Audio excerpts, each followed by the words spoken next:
And everything I know tells me that I should walk away, but I just wanna stay. And my friends say, I know you love her, but it's over, mate. It doesn't matter, put the phone away. It's never easy to walk away. Let her go, it'll be okay. It's gonna hurt for a bit of time.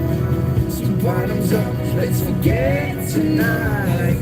You find another and you'll be just fine. Let her go, nothing heals just like time. Oh, what I'm up to now, eh? I made my pit stop in Michigan. I can tell you that much. So I got like 9.5 hours left. Looks like I'm getting home around 6:02 Eastern Standard Time.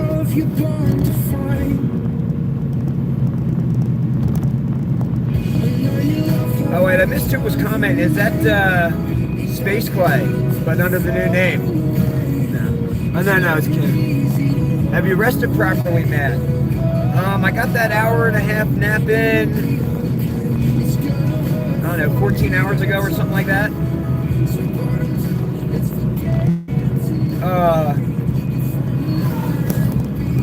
So right now I'm feeling good. Like I said, I got like 9.5 hours to go. If I start getting tired, yep, I'll pull over and take a little hour cat nap. But I'd much rather get home and sleep in my bed after this whole adventure.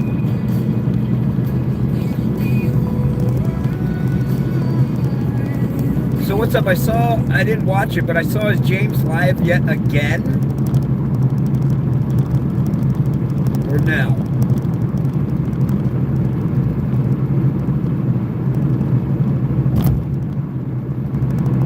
Update, finally stopped raining. Pretty pleased about that. Polarity's going live in 5 minutes. Oh, sick. Dude, man, yeah. If people need to leave that stream to go to the Polarity stream and then come back to update me, please do. Yeah, no, I'm interested. I want to keep this live stream going, but I'm interested to hear what Polarity has to say about it.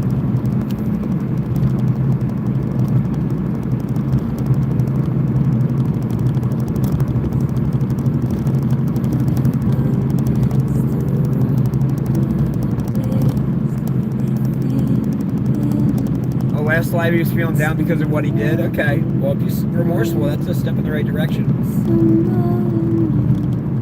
Just cry. You should be the one being there to play. You're a nice person. Oh. Well, Caspier, whoever that was, thank you very much. I try my best, man. I try and treat others like I'd like to be treated, right? And I try and have a passion for life. How's the drive? Yeah, pretty good. 9.5 hours left. Streaming from the S25 Plus, so hopefully it's a better stream for you guys. I ran out of the mobile hotspot data.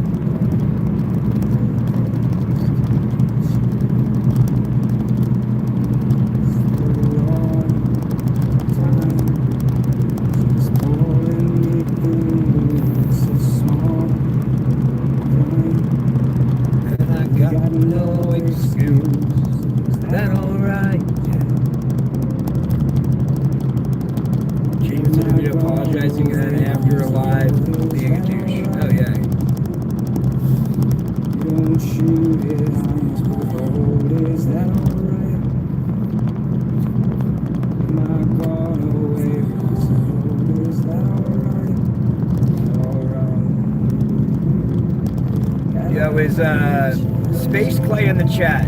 They got they got permanently banned somehow for commenting nothing but nice stuff. So weird. So they came back in under another name. So I'm just curious if they were up in here.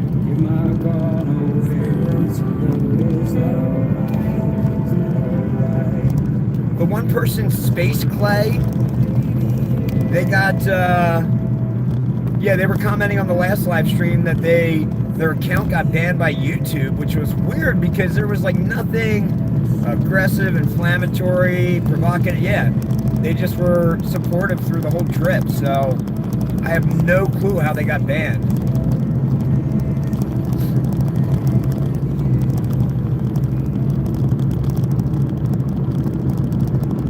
I'm sure they're napping at this point.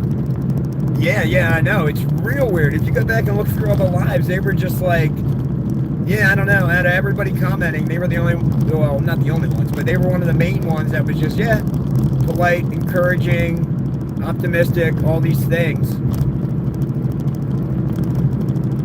So, I can't believe they got banned. It's like real messed up. They popped back in the last one under this new name, and like, dude, somebody banned me, and then I got an email from them too.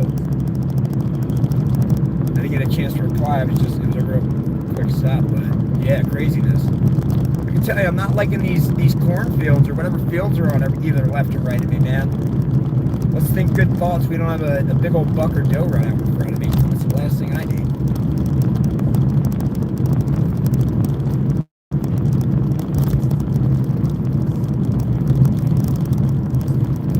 Got some of that mega caffeine coffee, you know what I'm talking about? Or yeah, like the option was mega caffeine. I was like, oh yeah. I got another 9.5 hours. I'll run that.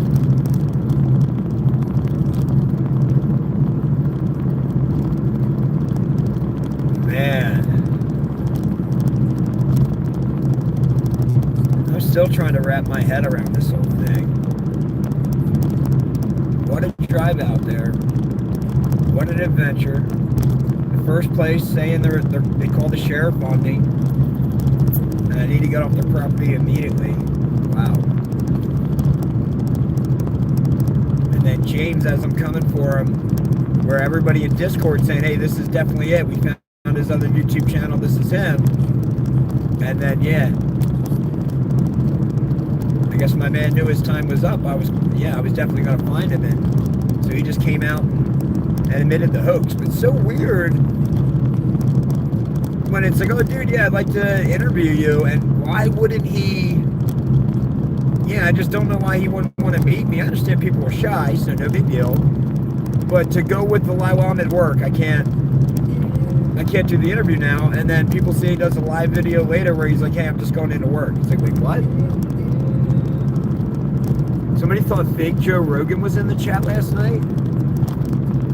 Fake Joe, like, are we saying like Joe Rogan for real, or like there's somebody like a jokester named Fake Joe Rogan who looks like him?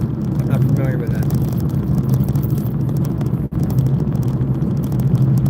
Would I have rather spent the day house to house? No. After that sheriff threat on the very first one, yeah, no. I'm glad. I'm happy it played out the way it did. I mean, when I'm heading up to his place, pulled over to get some coffee and pee, and I happened to notice his live stream saying it was a hoax. Like, I called Chris. I'm like, bro, what do you think? I mean, what's the story? I'm going to email him, see if he'll sit for an interview, but I think this is mission accomplished. It was, let me go see if James is all right, and let me try and get everybody some answers because people were worried about him. So I was like, okay, he admitted it's a hoax and he's okay. I'd say that's, mission accomplished. But I still wanted to find out how he did it. And so, yeah, it was so cool that I got that interview at least on the phone. It's over on his live stream. My stream of it, it kept getting broken up.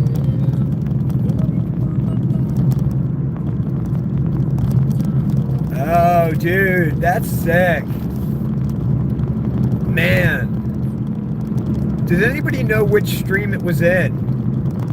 There's like so many of them. I mean, he's on Houston or Texas time, Houston time, right? Or not Houston, Austin, Texas. But I didn't even notice. What was there? Somebody where the username looked like whatever, Joe-Rogan or Joe Rogan or something?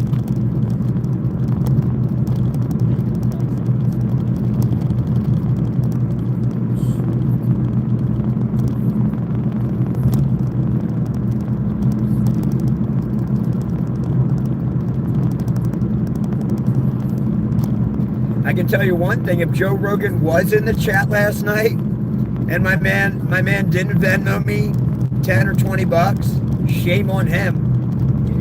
He wouldn't even have to sell any Spotify shares to Venmo me that.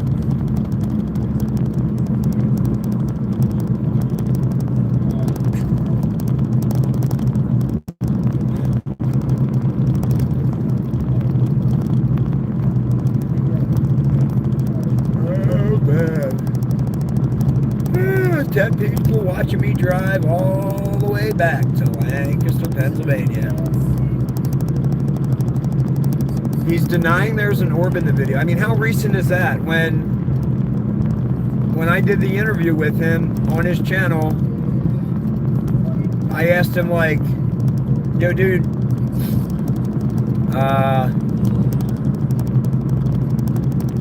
yeah, how did you accomplish the light thing? And that was the one thing he didn't want. He's like, I can't answer that at this time or something. I'm like, all right, I respect that.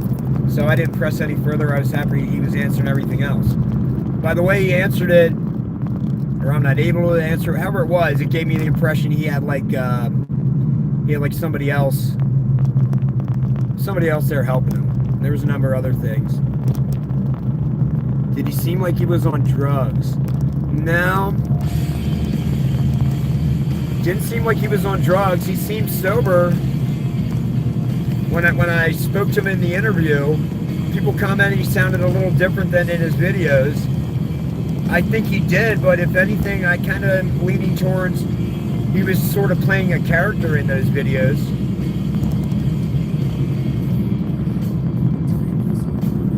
So, yeah, I think it was him that I was talking to.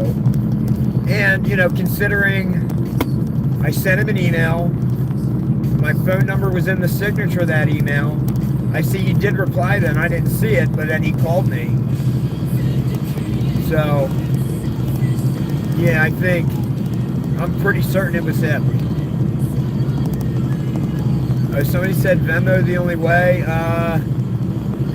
If you find me on Facebook, I think you can send money through Facebook. Tyler Transu. I don't think there's really that many of them. It's me and my 11-year-old son standing on like the bow of a boat on a trip in Hawaii. So you see, like, yeah, me shirtless, him shirtless, and some like mountains and water and stuff behind us. And I think I may have. I think I have a PayPal. It's been ever since I used it. I think it's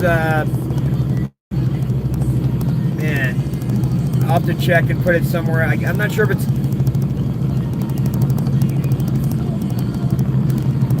I think the email address associated, yeah, with that, oh yeah, with my PayPal is TylerTransu1, the number 1 at gmail.com. So TylerTransu1 at gmail.com. That's the PayPal. And Venmo is at Tyler Transu. And if they ask for the last 4 digits of my phone number, it's 3765.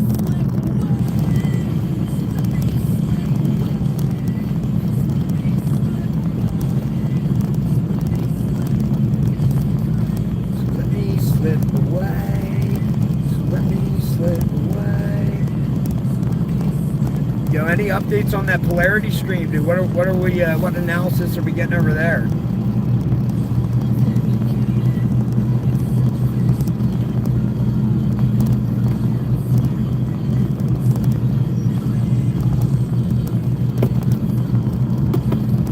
Man, this coffee's good.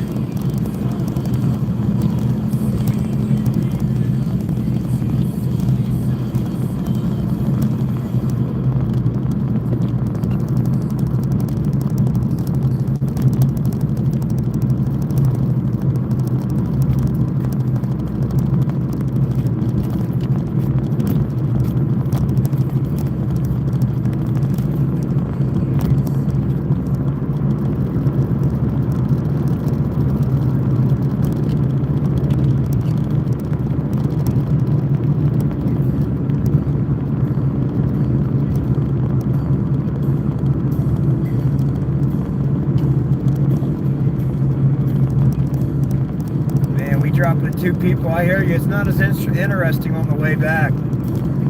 But I'm still floored. I'm not feeling down. Oh, yeah, I'm good. I'm not heartbroken or yeah, upset or anything like that. No, it was a super fun adventure. And, you know, I think,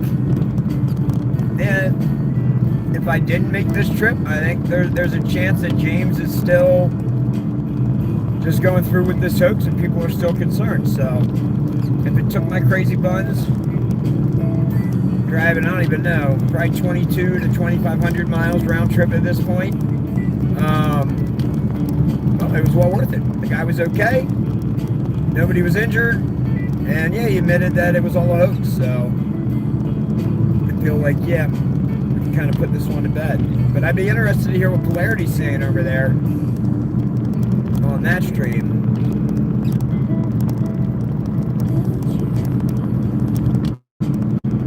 Because yeah, man, I really was always watching. Now this even found his second account. Yep. Yeah, no, I saw that. They found that second account when after I went to the first house and knocked on it and had the first owner, the woman was nice. The second one, yeah, well, I was sitting in the car trying to find an address. The guy came out, knocked on the window, said, I called the sheriff's on his way. You need to get off my property immediately. So, as that's all happening, too, I'm seeing in the live stream right before I went to the maps, I think it was like, yo, we know where he's at. We know where he's at. We found his second YouTube account. I'm like, oh, gosh. So, after the guy threatened me, or not even, he was just, yeah, I'm not sure why he felt threatened and wanted to call the sheriff. But I got out of there, did a quick look at the second address, which was like right across the street. No RAV4, no chicken coop. Went to a park, parked, got some intel, seemed legit, pointed my car up that way, and I was 3.5 hours away. When I got to 2.5 hours away, then he admitted it was a hoax. And then later he called me and I interviewed him on his channel. So, yeah, happy I got to speak to him, happy he broke the hoax. And happy you guys got to hear me speak to him. Sadly, my channel cut out, but at least you got to hear it over on his. Freeways when you want arresting hurts and neckties when you want and apartments at on beaches when you want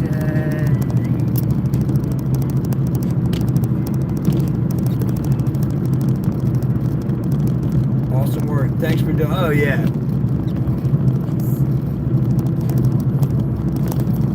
My pleasure, man. This is great. I love me some adventures, dude. I'll stay a kid at heart forever. Say, I've got my best shoes on. I'm ready to go.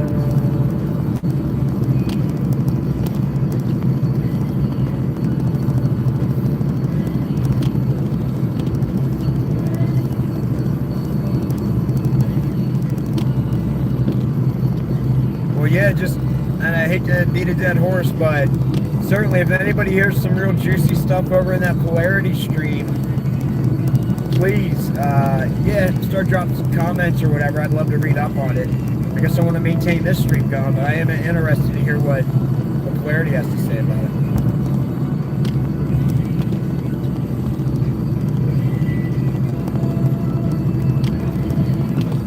I got another mile here. Got to make it right.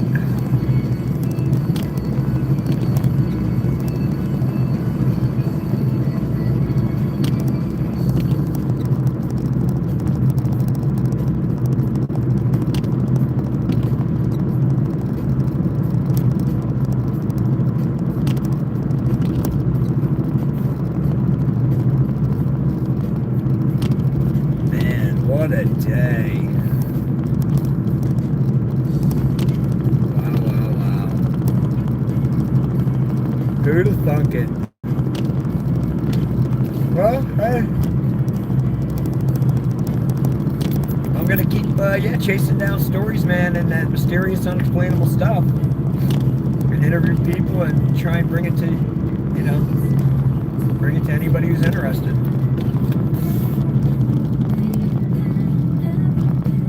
Definitely thanks for your support on this long road trip. Yeah, it's been wild.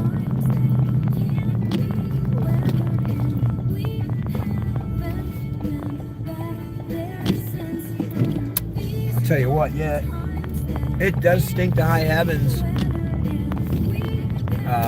It getting dark at like 5 or whatever, 4:30. Like, jeez, man. I am much better off driving in the daylight, dude. For sure. It just makes it much easier.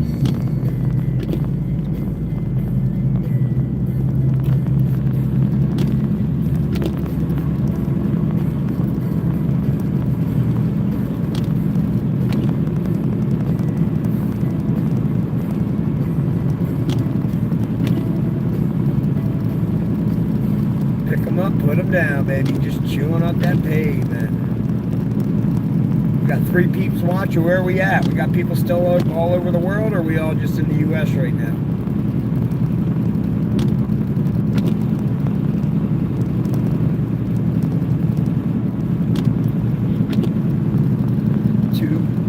Where are we going? 223 south?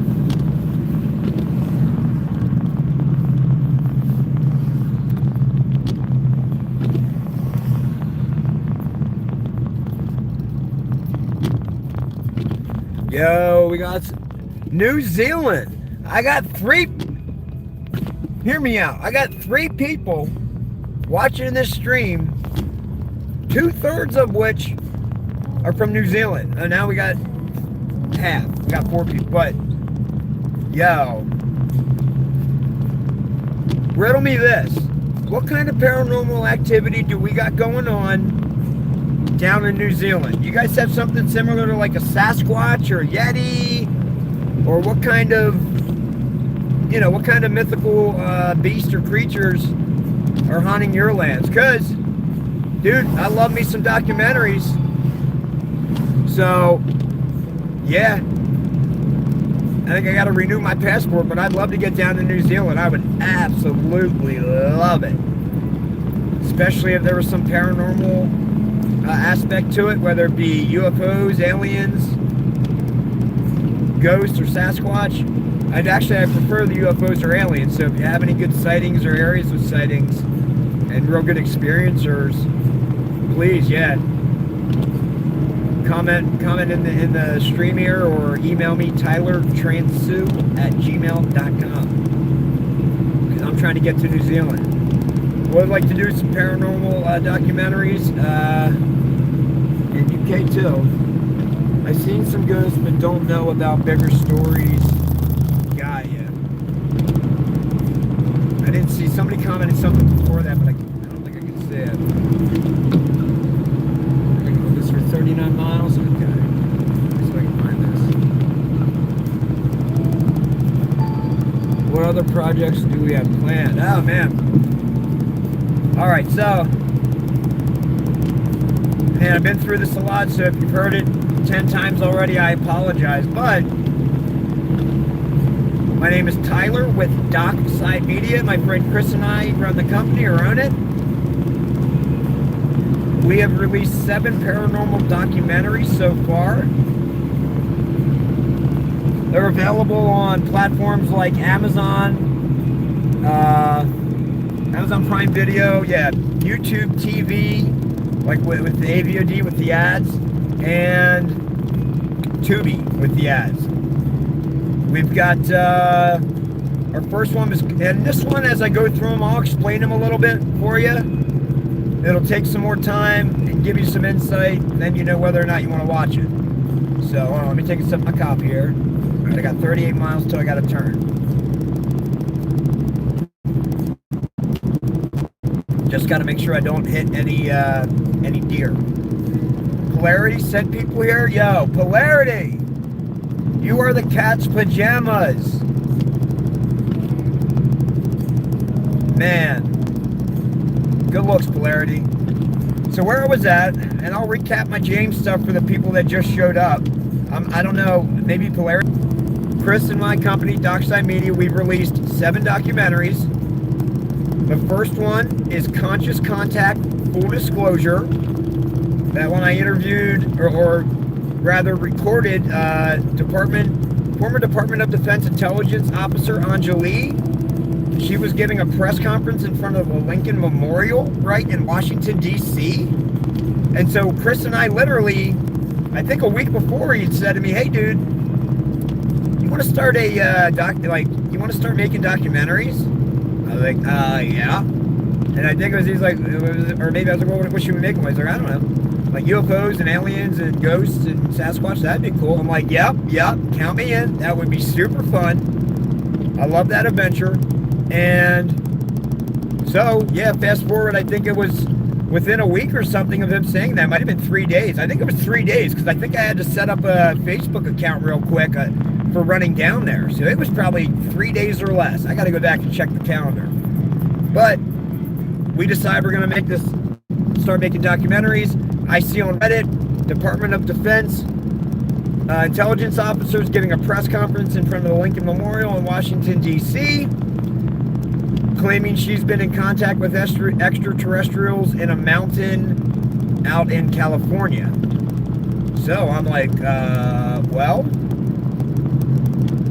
true or false, all the vetting and people stuff did. It's like, oh yeah, no, she is Department of Defense Intelligence Officer. I found who her commanding officer was or whatever and contacted them, etc. I mean, everything was verified. I'm like, well, I mean, yeah, these are some bold claims, but if this is what she's willing to say down in front of the Lincoln Memorial, in front of the press. Now, granted, not a lot of press showed up, so I'm glad I did. But yeah, no, talked to her, mic'd her up, filmed it beautifully. Oh, it looks so cool. I noticed that there was a lady named Sue Walker.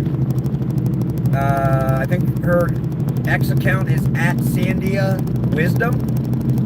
And I noticed that she was claiming to have telepathic communication with the extraterrestrials by the name of the Ponte in the Sandia Mountains in Albuquerque, New Mexico. So I'm like, oh man, this is kind of similar. And I believe at the time, I think Sue confirmed that she spoke with the Ponte, and they said, yeah, there was a base out in these mountains in California. So one thing led to another. Yep, got her. I think she led me to Clifford Mahooty. He was an old Zuni, man, what am I'm losing the Zuni tribe. I thought there was like another word after it. But dude was on Ancient Aliens and all this stuff. I mean, yeah, he's the kind of cat that has had word of mouth stuff passed down to him, you know, from people over hundreds and hundreds and hundreds of years. And they had all these fascinating story about it. I think it was the ant people or something, shepherding the Zuni people into caves and saving them, you know, during catastrophes. So yeah, got him, got another guy, the Reverend John Polk, who's had experiences, and then somebody else, Lampy, I think was her name, or her X handle, and she was somebody that was down at that conference and gave her insight on Anjali and everybody else. So that one was great. That's Conscious Contact, Full Disclosure. Second one was The Ghost of Gettysburg. A gentleman by the name of Don Allison wrote some great books about paranormal, like ghosts he had experienced and spoken to, and was able to ID who they were. So we got with him at Haunted Trails in Gettysburg, interviewed him, did some camp outs, investigated, the battlefields, went with this guy, Don Allison, who's also a reenactor, dressed up in old Civil War regalia, shot beautiful great B-roll at Gettysburg, dude, of him all dressed up. My heart still, wants to burst just thinking about it. So that was great. We had like a medium there. Man, I'm drawing a blank on her name because I'm running at, with such little sleep. Oh man, it's good. Jessie. I won't say her last name, but Jessie. Yep, she was cool.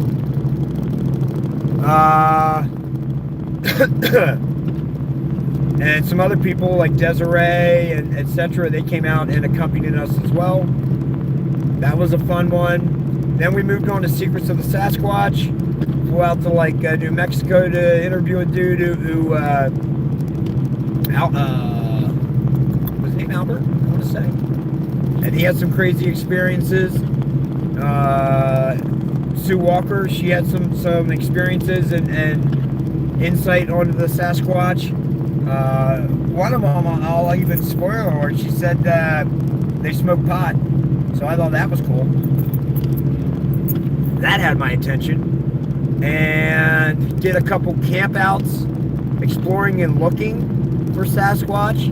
So that one's been real popular, especially on YouTube TV and Tubi. That one's gone. Secrets of the Sasquatch. If you're into that kind of thing, I think you would dig it. Again, dude, I'm not shooting on a cell phone. I'm shooting on Sony cameras, bro, with prime lenses. Like, this stuff looks... Yeah, you would think it was a large studio producing these, but nope, it's just Chris and me. Fourth doc, In Plain Sight, the Intelligence Community of UFOs. That's a great one. Interviewed retired CIA officer John Ramirez, former Air Force Intelligence Officer, Special Investigations, Richard Doty. Why am I drawing a blank on who the other ones in that?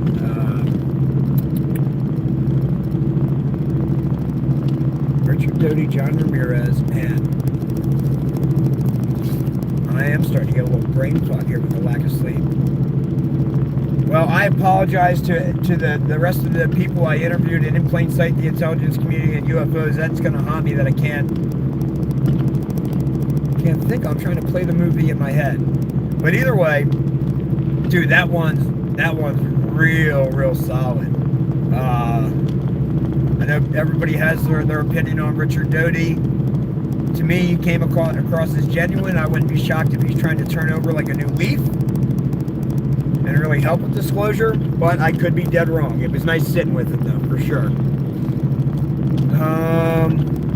And yeah, John Ramirez, I mean, he was an NRO, National Reconnaissance Organization or whatever, like ballistic missile recon or something like that over Russia, and they were spotting UFOs. He has some crazy stories, and then he had an experience as a young child himself.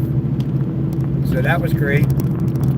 Again, man, really kicking myself. I can't think of the last people who were in Plain Sight, but they were great, and I apologize to you in advance if you're listening. Then we went on to a bunch of ghost documentaries. Ghosts in the Graveyard, Pure Pandemonium. Becky Ann Galantine, a popular TikTok ghost hunter. She accompanied us with some others. And,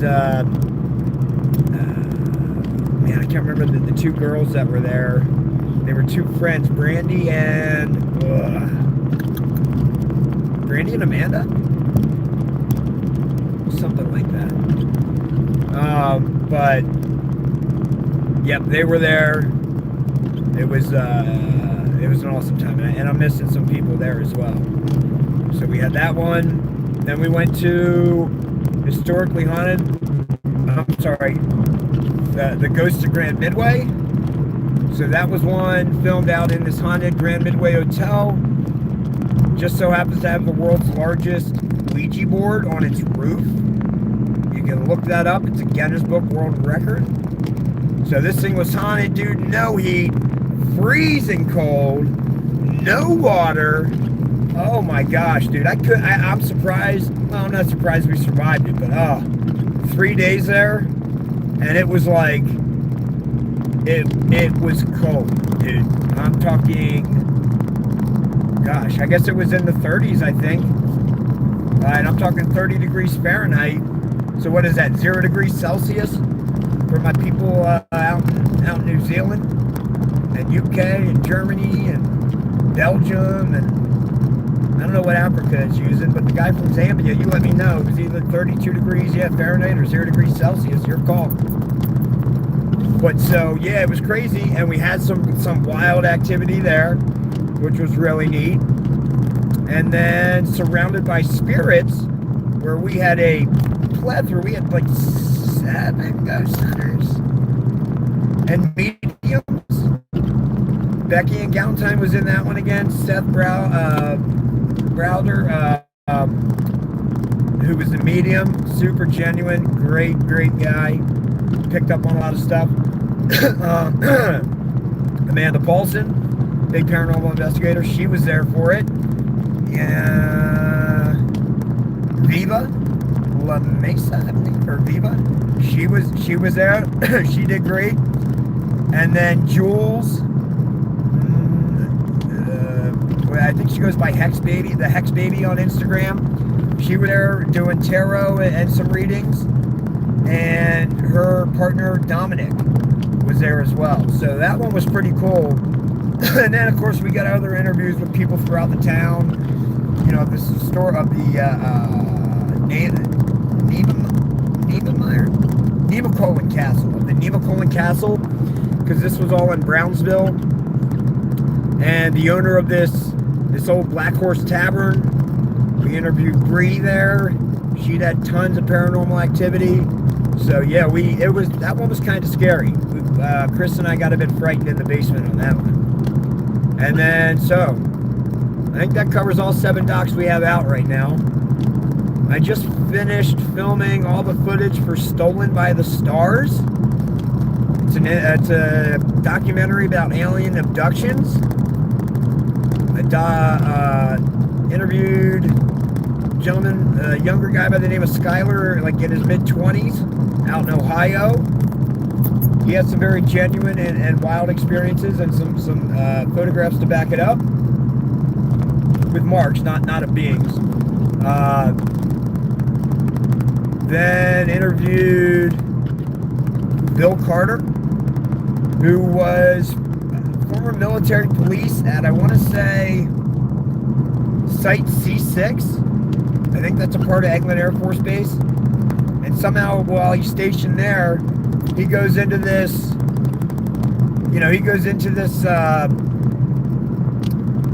make sure that cop don't pull out after me. I'm not speeding. Nope, we're good. All right, so he goes into this one secure location building, and on the wall is this motto: We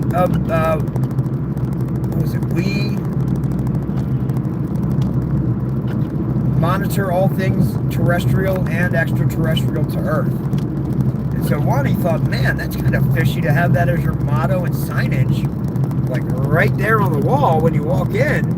Now it is a classified building or whatever, or secure building. You need clearance. But so he found that odd, and then it also struck this memory of him having a UFO encounter when he was like 4 with his mom, and his mom, saw it as well. And so when he had this later experience and he went back to it, he said, Mom, did this happen? And she's like, yeah. We went out to the grass and we checked and there were burn marks. He's like, oh my gosh, I do remember that. And he's like, well, why didn't you report it? Why didn't you tell anybody? And she's like, well, they were putting everybody in the area in insane asylums that were reporting these UFO sightings. So I just kept it to myself. And I'm thinking that was in the 80s, I want to say, in Georgia. Okay? I don't remember the exact town, but either way, it's like, oh, wow. Yeah, no, I can understand being in that position. If there are other people who are seeing these things and being sent to insane asylums or mental institutions and being locked up, yeah, you don't want that going on. So, and then he also did a bunch of legwork and found somebody else who worked at this Site C6 who confirmed about the radar monitoring technology, etc. That, hey, and I don't want to butcher the technology that they're using, but whatever, birds that fly over these dishes, he's like, yeah, they just, boom, disintegrate, I believe was the word he said. Like, not that they drop dead, I think it was disintegrate. I'm like, oh, jeez. Okay, that sounds powerful. So he was very credible. He gave me all his credentials and bona fides and all that stuff. Super nice guy, super nice guy. And weirdly enough, other people had reached out to, like, Jeremy Corbell with the Weaponized podcast and Ross Coulthard. He did a whole interview with them for News Nation and then never released it, which seems odd. And emails I saw between him and the producers show like, oh yeah, no, we're just trying to fit it in, and then they just let it die. So it's like, oh wow. I don't know why they would do that unless they struck a nerve. So interviewed him, interviewed Mike Ricksecker as like a subject matter expert. He, I think he's been on Ancient Aliens and different History Channel shows. And then he's had some paranormal experiences himself when he was younger. And then interviewed Dolly Safran, who has an amazing story about not only being abducted by aliens, but being conscious for it and aware and remembering everything. So her story, I don't know, it may take up a good bit of this doc just because it is incredible. I mean, she's talking about piloting UFOs, calamity coming, and when that happens, her and other UFO pilots will be responsible for evacuating people off Earth to safety. Yeah, I don't want to say everything, but man, yeah. And her dad was, yeah, I can't remember, Army Ranger or something, Special Forces, and they noticed early on that she has some sort of gift, like mind reading gift or whatever, some telepathy. I think there was an instance of levitation. Well, I don't think. She did tell me about an instance where she levitated up to the top shelf of her closet as a child. Mom found her there. But so, yeah, her dad takes her to this army base for these tests. She aces every one. His boss, after like 4 days or whatever it is, or 5 days something, comes to him. He's like, hey, you need to pull her out of here again, or you're not going to see her again, or you're something, just whatever it was. It was like, hey, you need to remove her from this immediately if you want to have a relationship with her, or whatever it was. So she was removed and never went back. So, yeah, I mean, there's definitely documentation of, yeah, the CIA conducting remote viewing experiments, so we know this stuff has happened. And based on how old she is, yeah, no, it lines up with that just fine. So her story is amazing. And then also interviewed Preston Dennett. Oh, man, I can't remember the name of his YouTube channel. He's written a bunch of books. But this guy, aside from just being a researcher for decades, also, yeah, writing books. He's had some experiences himself. And then lastly, yeah, he actually spent like 6 years vetting all of Dolly's information. So when she said implants were removed, you know, at this medical place, or maybe that wasn't. She might have moved the implants herself. I can't remember. I don't want to misspeak. I'm getting yeah, a little foggy brain fart here from driving so long. So I'm not exactly sure about that part, but there was an instance where she was impregnated by an extraterrestrial. Went to go have a medical procedure done. They said, yeah, we can't do it. You're pregnant. She's like, well, that's impossible. Checked again. She was. I guess she went home a week or two. Things transpired. Fetus was removed. And yeah, she went back. They checked. They're like, man, you're not pregnant now. I have no idea how this happened. But yeah, Preston went and vetted all that stuff. So he's a good subject matter expert and had all the backstory and vetting on Dolly for us. So yeah, Stolen by the Stars. We should have that one edited in about 3 months. And then, yeah, a few months, yeah, for distribution to pick it up and get it out in the wild. And then lastly, we've got a completed 6-episode docu-series for any people into ghost hunting. It's called Historically Haunted with Amy Bruni. She's a popular celebrity ghost hunter. Was on tons of I think executive producer on Kindred Spirits, and then she was on a number of seasons of Ghost Hunters. So it was awesome to go out to California with her, Chris, me, and our friend Tony, who ran sound. And that thing looks amazing. And we just had so much wild stuff happen. And even if it didn't, they didn't ham it up. They, went with the history, or you know what, I don't think this is anything, or whatever it was. They were just very genuine and down to earth. So it's not overhyped scare stuff. There are scary stuff. There are weird, unexplainable stuff. There's a bunch of that. But there's also just some, stuff where they're trying and not necessarily getting stuff. And that's how it really goes. So that's how we really present our docs, like how we really are filming them. Sometimes you get stuff, sometimes you don't. So that one's all done. Fingers crossed there's a studio or whatever that's potentially looking to acquire it.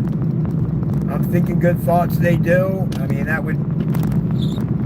The studio that we sent it to that's been sitting on it for 7 months, yeah, I mean, it would probably be a dream come true. Or it would be a dream come true. It will be a dream come true when they pick it up for Chris and I. When we started 5 years ago, we would have never, ever in a million years thought that. But I don't know if I'm like legally allowed to say their name, but I'm thinking good thoughts they pick it up. So, those are all the docs. Conscious Contact, Full Disclosures about aliens and telepathy. The Ghosts of Gettysburg about Gettysburg ghosts and ghost hunting in Gettysburg. Secrets of the Sasquatch about Bigfoot experiences and sightings, as well as going out and trying to find some ourselves. And we got In Plain Sight, the Intelligence Community and UFOs. Yep, different intelligence officers. Oh, Eric Mintel, that's right, he was in that one as well. Oh, and Tom Carey, who wrote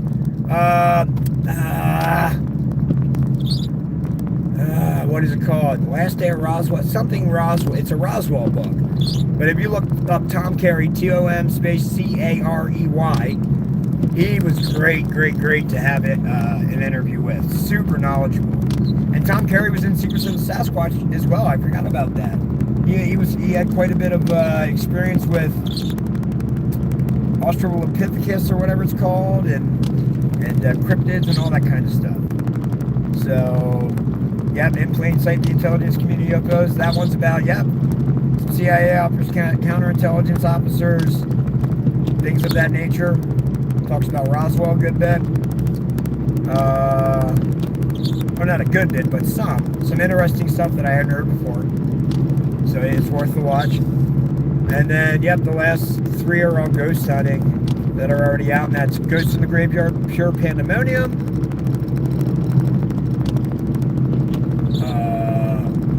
The Ghost of Grand Midway, and Surrounded by Spirits. So, alright, peeps, check them out. Alright, I've been rambling long enough.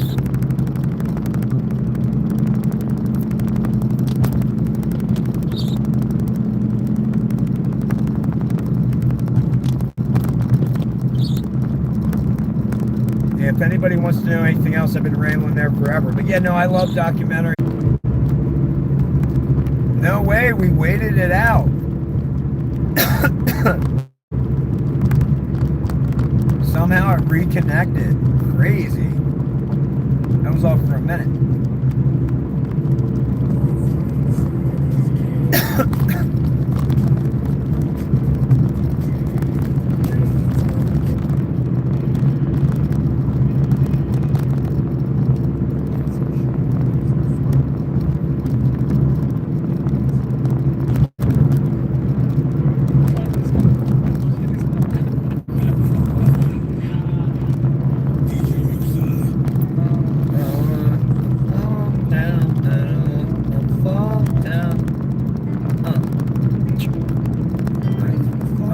Coming back. Don't go to work, baby, call out. Ain't no way, no stall.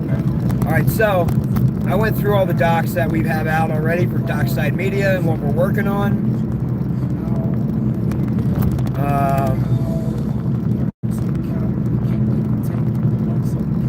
Yeah, anybody? Oh, I was wondering. So yeah, mad props. I heard Polarity was throwing people over to this stream. God bless them. That's really cool.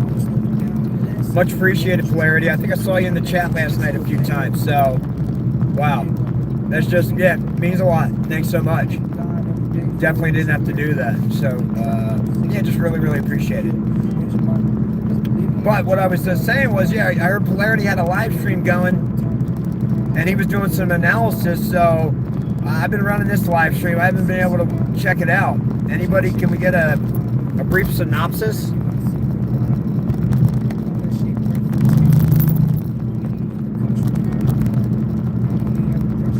Last man standing. Let's go.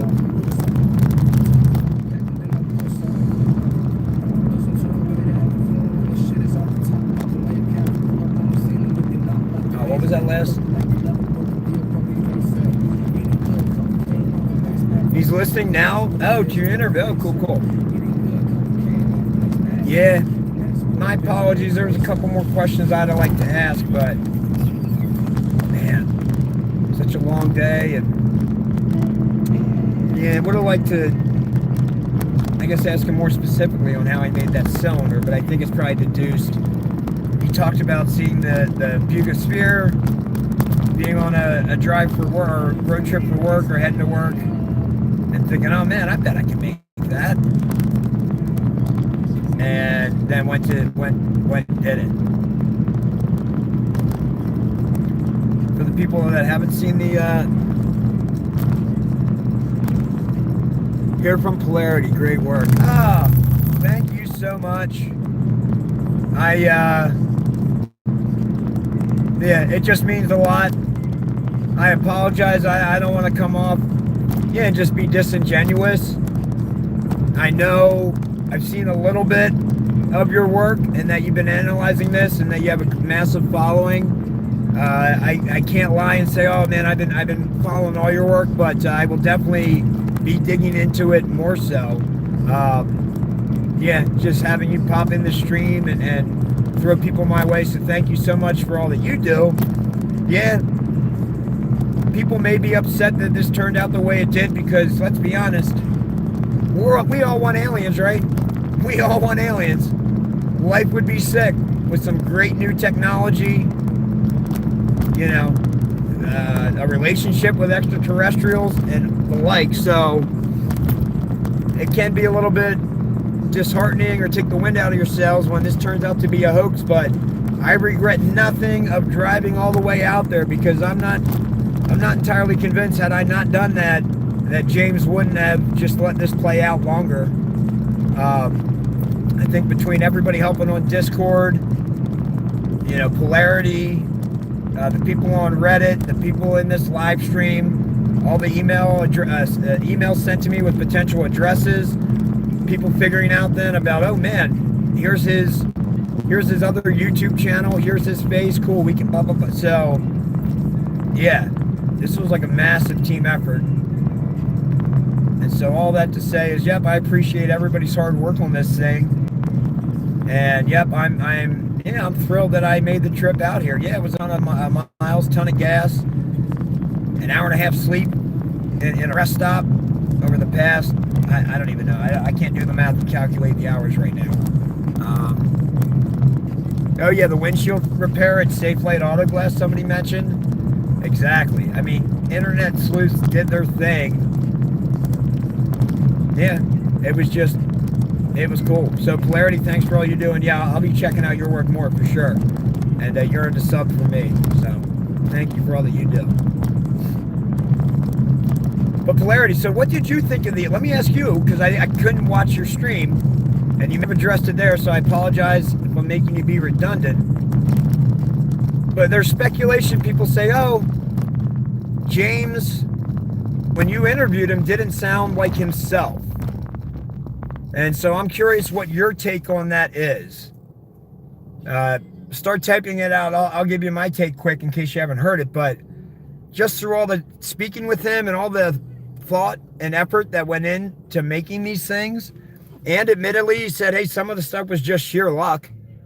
And yeah, being a filmmaker, I know how that works. Sometimes you do just like, man, I couldn't have scripted it that well. How did it play out like that? So I'm sure he had some breaks like that. But I don't know. After talking with him and seeing how this all played out, my personal feeling is, and given the fact that he said he had some theater directing experience, I think he was probably playing a character in all those live streams. That's just what my gut is. I didn't look into his other channel. I heard he deleted a lot of those videos, so maybe I won't be able to unless somebody archived it. But I just kind of got the feeling like, oh, he was kind of looking down on people who believed it. And like, oh, dude, the people that believe the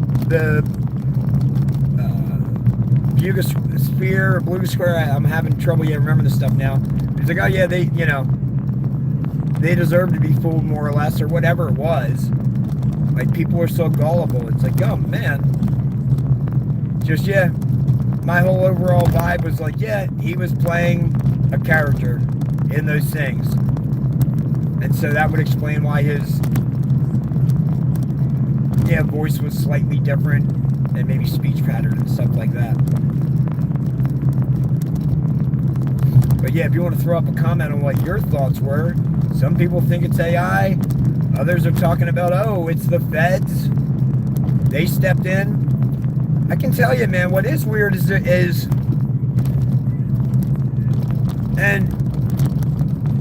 I don't want to, I mean, yeah, you can hear in the interview, I'm completely respectful to him and don't put him down, and acknowledge, like, oh man, I know it takes a lot of work to get a lot of people to view something and to craft something like that. So kudos, you pulled that off nicely. You executed that well. It's a shame you got a bunch of people, on this emotional roller coaster ride wondering if you're all right, just to get some views and some subs. I think there's a better way to do it instead of faking a possible seizure or worse. But I'm just rambling. But so, it just what struck me as weird is, like, what I was saying, nothing bad, but kind of comes across as a compulsive liar, only because, well, like the dude, when he called me and I'm like, oh, hey, I'll turn around, I'm like 3.5 hours away, I'd love to sit down with you for an interview. Oh man, I can't, I'm at work, but I can do a live stream with you if you want. I'm like, okay, yeah, sure. So we live streamed on his channel, I don't mind, mine kept dropping, but then apparently a live video later, like hours later, he's like, oh, hey, I'm just heading into work. So it's like, what? Dude, why for the sake of lying? I mean, I think everybody can tell I'm not harmful or aggressive or anything crazy like that. I'm just trying to make sure you're okay. And then when we found out it was a hoax, like, oh, cool, man. Well, I'd like to hear how you pulled it off. It was a little disturbing when it was like, oh, hey, not disturbing, but I just don't like to see, like, oh, well, what did you learn from this? Oh man, people will believe anything. Like, oh, that's what you learned from this? Okay. I don't know if that's where my heart was at, hoping, there was maybe a little bit remorse, but who am I to judge? I haven't walked in his shoes, so I have the utmost respect for him for coming out and saying it was a hoax. Definitely, it's a hard thing to do.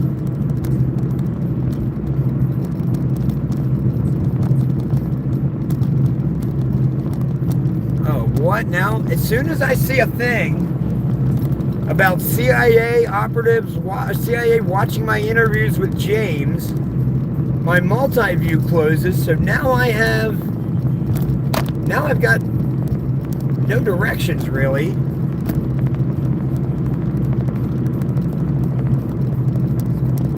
Whoa. Hold on, wait, let me read this. If this is true,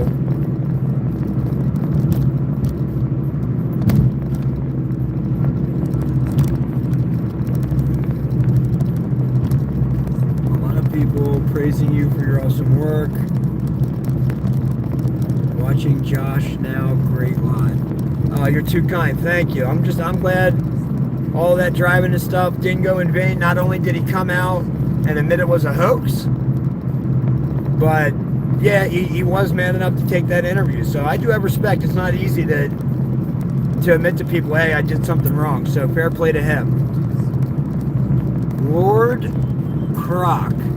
There are a lot of people that are saying that you are a CIA operative. Wait, that I'm a CIA?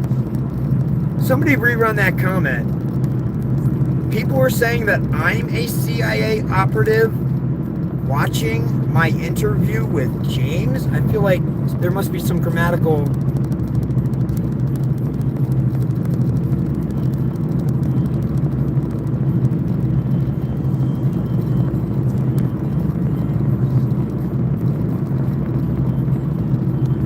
Let me read this again.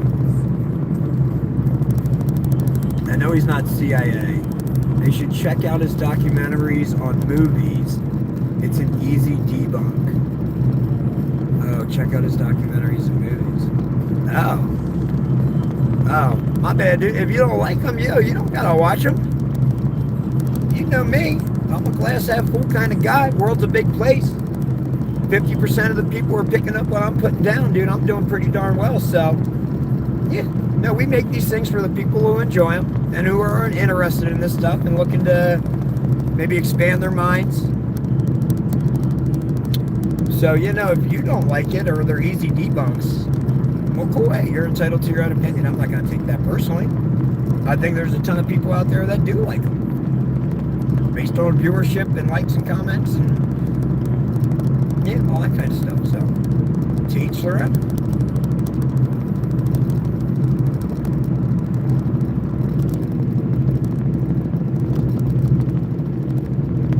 Oh, me being CIA is the easy debunk. Touche.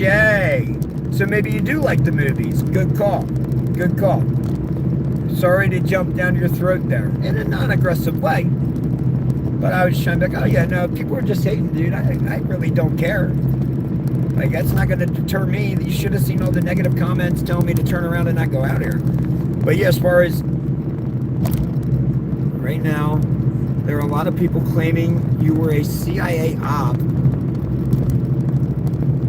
that was forcing James to say that it's you. Wow. Yo, good looks. Thank you for explaining all that stuff. Sorry to misinterpret your first message. Man, dude, that's the wildest thing I've ever heard. Don't get me wrong, I would kind of like it. Like, I love going on these adventures. I love talking to people. I love forming relationships.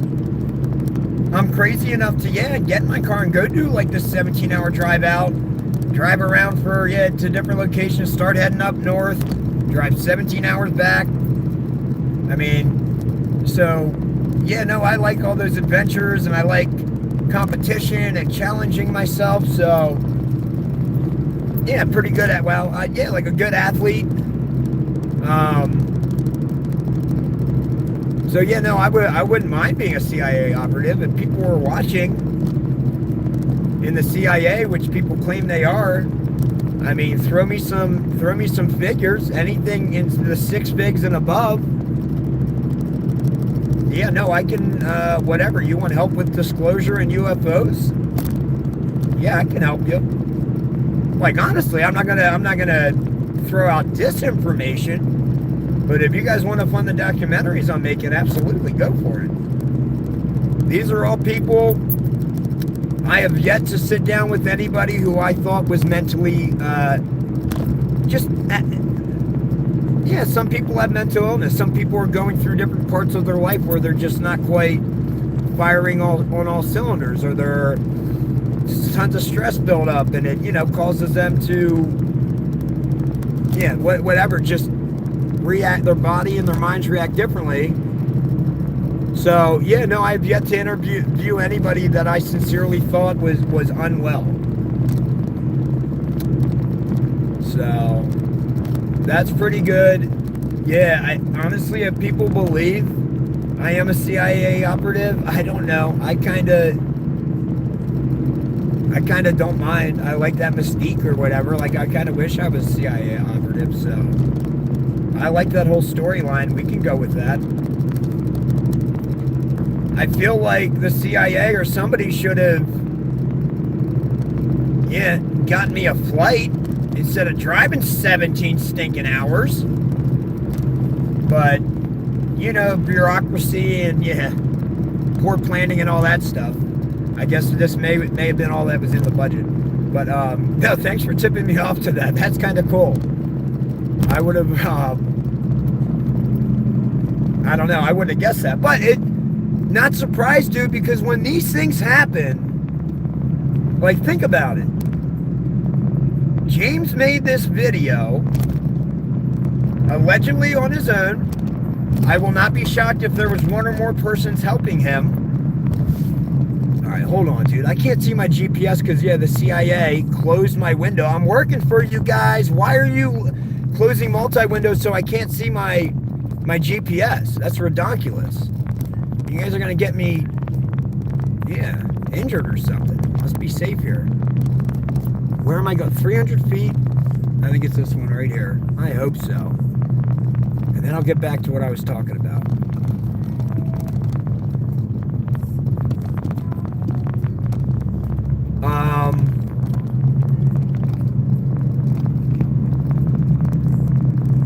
How long? I just need to see how long I'm on this so I can gauge how long I can keep talking before I got to try and pull down my phone and see where I'm going. Seriously, the CIA, they need to do a better job of setting up these excursions. 7.4 miles and then straight again. Okay, hopefully I don't miss anything. So, how far home? I'm looking at 6:02 Eastern Standard Time. It's 10:02 right now. 8 hours, baby! So let's go. Let's see. Yep. We're over 3/4 of the way there, baby. All downhill. I've driven at least 25 hours so far, and I got 8 to go. So, yep, this should be easy. Everybody that's come over here from Polarity, engaging, making comments, let me know I'm in the CIA, all this type of stuff. Yeah, it's just fueling me. It's keeping me awake. It's giving me great energy and vibes. I'm loving everything about it. So thank you guys for going on this journey back home after a lot of you followed me on the journey the whole way out there. But I'll keep talking about what I saw and experienced and what I think. So I guess what I was getting at was with James. Yeah, I'm not shocked that these people were thinking, oh, Tyler's CIA. Because, yeah, the mind it wants to make patterns. It wants to wander. It's a natural thing. So, like, yeah, with James, in the interview, he says he had a separate phone with all those audio sounds recorded, the ones that played after he fell, and when he went down, they played the sounds, and that's what was in that recording. And then he also said, and he kept saying we throughout everything, and I asked him, like, oh, James, you said we a bunch of times. What, did you have help doing this? Was there, one more people, or however I phrased it? And he was like, no, it was just me. But in my brain, man, I catalog those we's. And most people don't, nobody really says we did that unless there was, you and another person, especially multiple times. So, and the weird thing is, like, I fell when I went down. I was like, man, how did you watch grand mal seizure scenes, or how'd you know how to do that? He's like, no, I just got lucky. When I went down, I didn't move the entire time, and I just barely breathed, just real shallow. I didn't want anybody to hear it. I'm like, wow, no, that's hard. Especially, when you're really concentrated and thinking on it, it makes it even harder. And then I get later to like, oh, well, what about that light that's seen? When the phone's down, you can see a light kind of beaming around the room. Some people speculated it was an orb. And he's like, oh, yeah, no, I got the second phone and used a flashlight and shined it all around and under it. So again, makes sense. But James, you already told me, bro, that you laid still the entire time after you went down. So how'd you go grab that phone and start running the flashlight? Your immediate gut response was, you told me, I think, honestly, and from the gut, that you laid there. So my brain tells me, there was somebody else operating the phone. So, to bring this all back to me being in the CIA, Yeah. I mean, when all those things are laid there and it's quiet, and yeah, people's minds, they go to everything, right? People are saying, oh, it's an orb that's flying around the room scanning it. Oh man, that sound, that's his bowels evacuating. I've heard death multiple times. I know that sound. Man, that's a grand mal seizure. I've heard that sound so many times. Oh, that's definitely electrical arcing. It gets faster and faster as the current builds up, and then it dissipates, goes slower as it dissipates or whatever it is. So yeah, the mind just wants to, oh, hold on, we gotta hold our breath. We're heading into Ohio.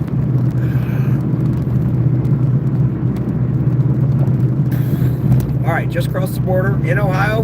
We just got this baby, and then we in PA, and it's a good, 4 hours across PA yet, so it's not like I'm anywhere close to home. I'm on the other side. The United States is big for people in the other world, or somewhere else in the world. But just all this to say, people's brains want to create patterns. James claims he got lucky when he did the live stream. Later, after, man, I'm trying to think which one it was. Oh, as I was getting ready to leave and come out to Wisconsin, James happened to go live 10 minutes before saying, he was in Appleton and disoriented and all this stuff. And people were saying, I guess the audio glitched or something. They're like, oh, it's AI, it's AI. I mean, in the interview, he said, yeah, no, I just got lucky. I'm not sure what happened with the audio there. I forget if he had an explanation or not. But he was like, yeah, no, I just got lucky with that. But so, yeah, the brain, it wants to piece together and think, there's more at work than it's not. So for people to think I'm in the CIA, cool. I consider that a pat on the back. I didn't think I was that cool. All right, hold on. I got mad comments here. Let me see.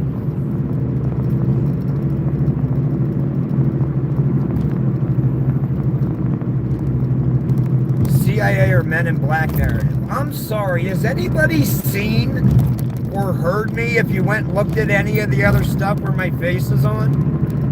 Do I look like somebody that's serious enough to be in the Men in Black?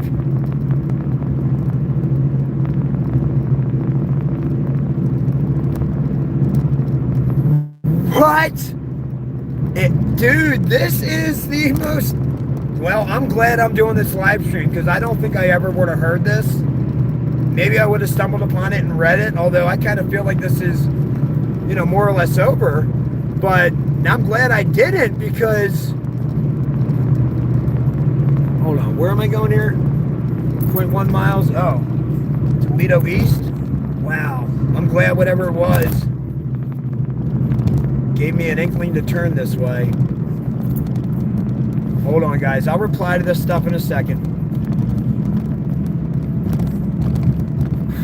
I am feeling good, dude. You guys got me pumped. Keep feeding me this, this CIA stuff or whatever it is. I want this whole story about them CIA or Men in Black. Hold on. Let me check how many miles till my next turn. 6.1. Come on, you can't give me 151 so I don't have to keep pulling down my screen? Man. All right. 10:09. All right. I'll check back in like 4 minutes. Allegedly, for those tuning in, it was brought to my attention. I'm either Men in Black, CIA. I went to James. Probably don't even... I'm not trying to get this stream taken down, so I don't... But we'll just say the people think that in order to let James be okay, he had to hand over the cylinder to me and go live in order to claim the videos were fake. All right, hold on. You're a beast. I hate long distance driving.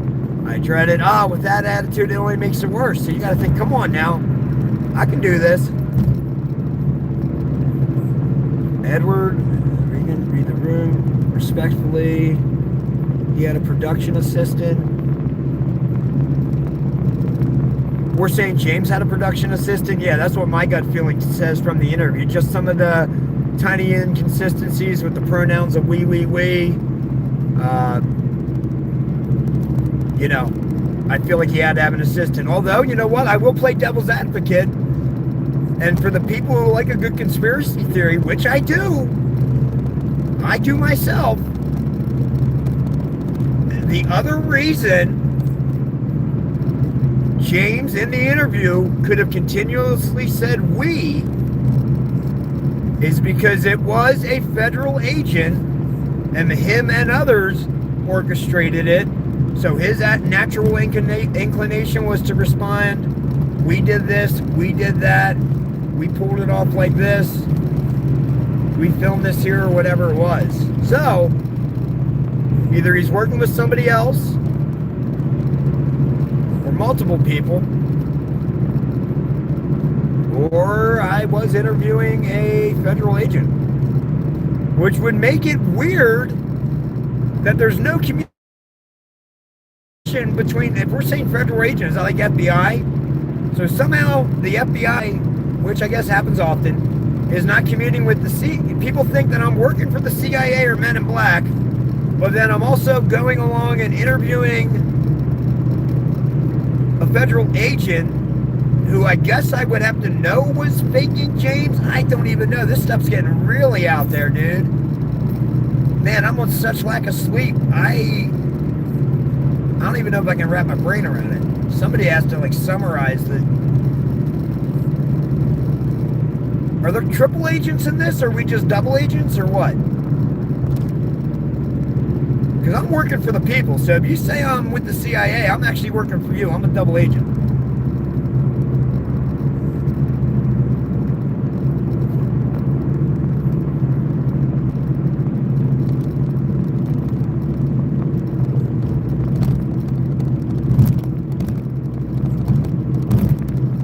No, I feel, yeah, don't think I'm a suit. Oh, yeah, no worries. I wasn't, no. The one dude was saying people over on Polarity's stream were saying that I was part of the CIA and this. So I was like, wait, what? Weird. That's a new one, but I think it's kind of interesting. I do like it.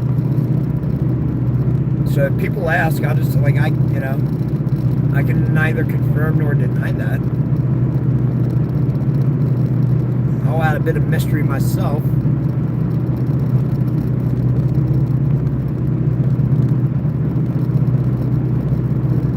Hold on, there was something else I missed.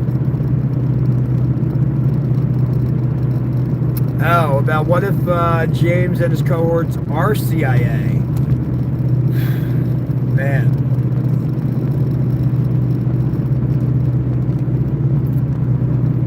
I don't know. All right, I will wax and wane on that. I'll bite. Oh, wow, we're back?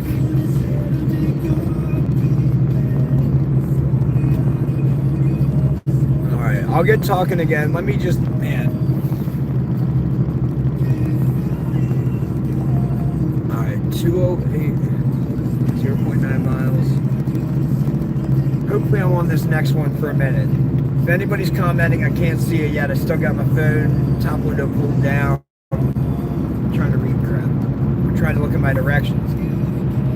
Because the CIA shut down my multi-view. Selfish fucks.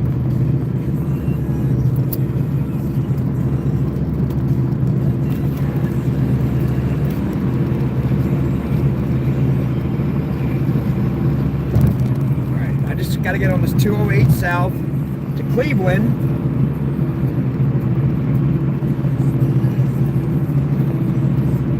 What's up? You guys want me to stop at the Rock and Roll Hall of Fame on the way back? I think when my son was like 3, I got the wild hair up my butt. I'm like, oh, dude, yo, we should go out to... I'm like, oh, dude, yeah, we should go out to the Pro Football Hall of Fame in Canton, Ohio. Then I'll drive us up to the Rock and Roll Hall of Fame in Cleveland. And then we'll go from there and drive up to the Niagara Falls. And I guess we spent the night there and then explored there the next day. But, oh, that was an epic road trip, dude. My little dude, 3 Yeah, I guess only 3. He was tiny. But, oh, that was cool. Never been to the, Pro Football Hall of Fame or Rock and Roll Hall of Fame. So I thought, you know what? Why don't we just check them off both at once? And the Niagara Falls hadn't been there either, so I checked them all off. Exit 6 towards Ohio 51. Alright, that's what we're looking for. Alright, so let me back up here.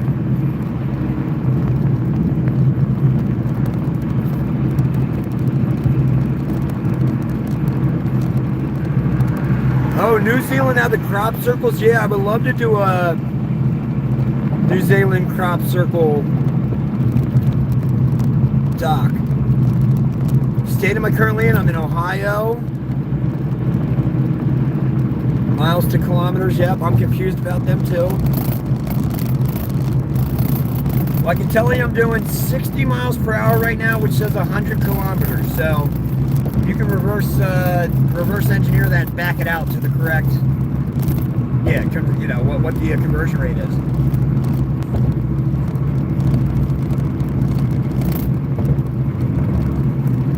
And hold on, I gotta get back. I can't tell, are these old comments or new ones? I think these are all new. All right.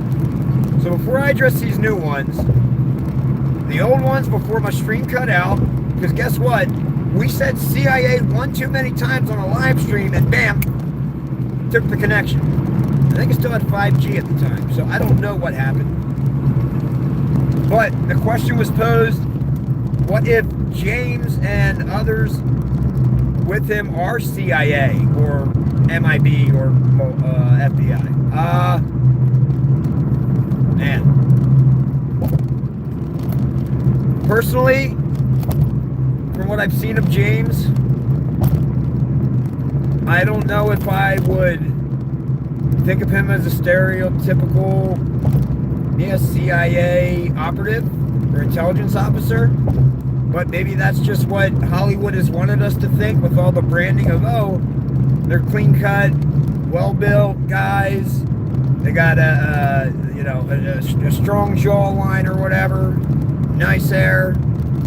So maybe they just branded that in all these movies over all these decades so that when, they're really out there recruiting people like James or people like me that, nobody would be none the wiser because like, oh yeah, I really can't see Tyler doing any intelligence officer work.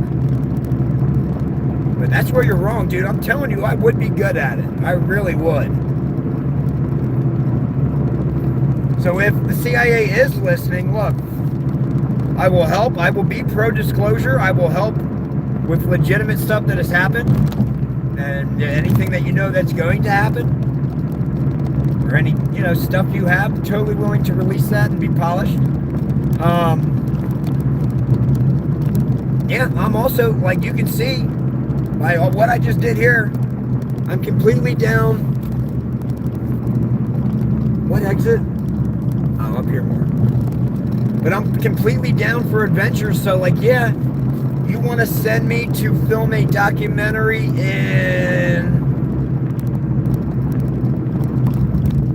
What would be a good one? Yemen? Man, that'd be pretty risky. I'd want some, like, protection, some security. But you need me to go somewhere, globally, I'm your guy. I'm telling you, you can see, baby.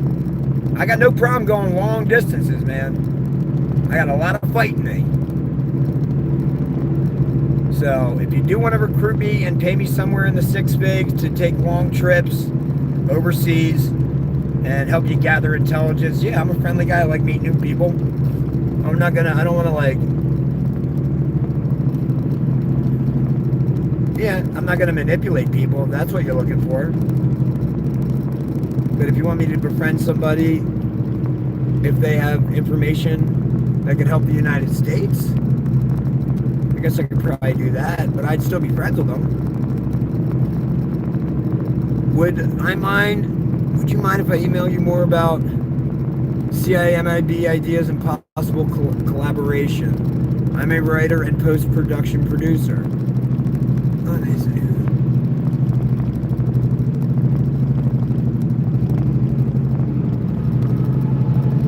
Yeah, no, sure. Email them away. If you were in the stream earlier, yeah, we got 7 docs out. Got an 8th doc we're editing. 6-episode docuseries that is completed. Dude, am I missing turns? I hope not. And then we actually did a narrative film here, a found footage horror film, which is pretty cool. It's real cool, actually. We got like 85% of it shot. We were out in Maryland last week. So yeah, I was out there for 3 days in the cold. Got home for a couple days, and then, yep, here, just popping out all these hours to get out. Man, there's a policeman. Don't come out, baby. Stay there. And they did. So yeah, person in the chat. Yeah, my email address is tylertransu@gmail.com. So yeah, send me what you got. That's cool. Yeah, that you're a writer and into post production and all that. Yeah, Chris and I, we love everything about it. All right, let me see what other comments do we have. So yeah, tylertransu@gmail.com. tylertransue@gmail.com.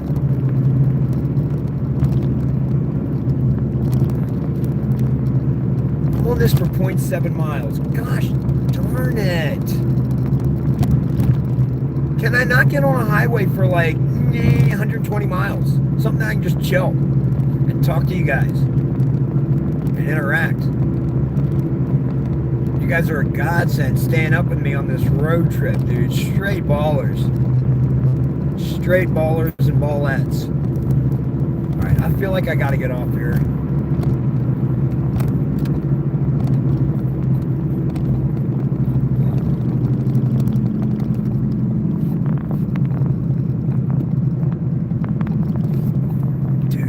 I don't really want to close this live stream. But why can't I get my multi-view?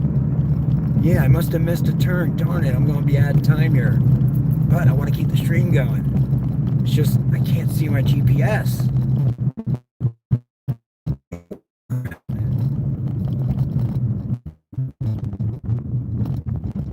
Yo, send up a bat signal, all right? I'll point my car that way. Sound good? Deal. 1 mile. Oh, and turn left onto Ocean Road. Dude, is that this? No. Okay, so I didn't miss a turn. You just want to take me on every non-highway road I can possibly travel on? Dude, is there any way, if I hold this, will you? Oh no.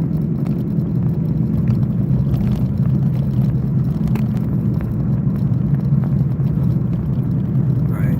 0.6 miles, I turn left on Allen Road. I got so many things going on, dude. I'm not trying to hit a deer. Please believe that. I'll catch up on the chat here shortly, guys. Hang tight.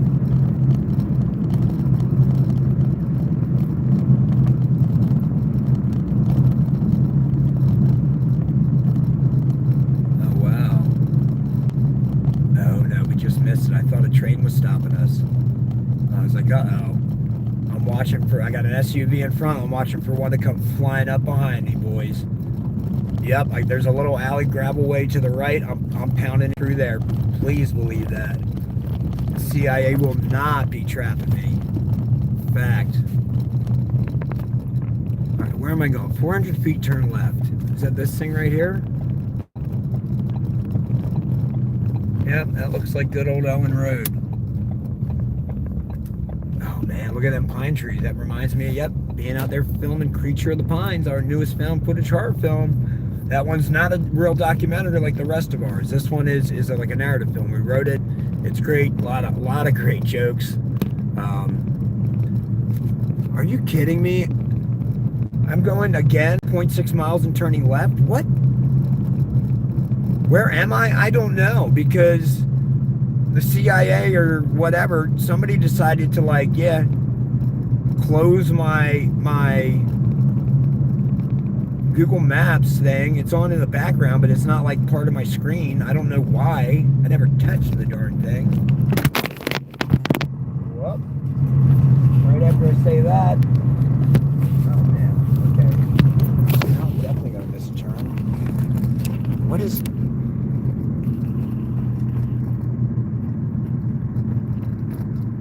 0.3 miles, I'm turning. All right, I got us back. Hang tough.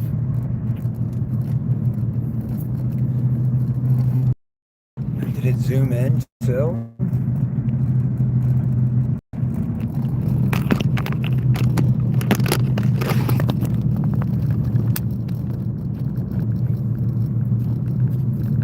All right. Let me see. Where am I turning here, guys? I think it's a left here. I swear, if you tell me to go another 0.6 miles and go left, I will have gone in 3/4 of a circle. So give me some good news here.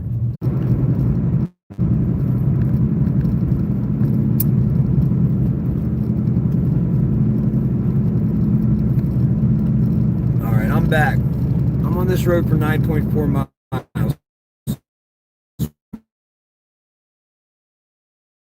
Bummer. Lost all those dope comments. Oh, wait. They might be back.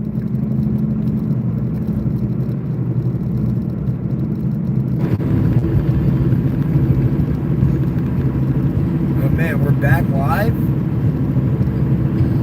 don't know why I keep dropping the stream.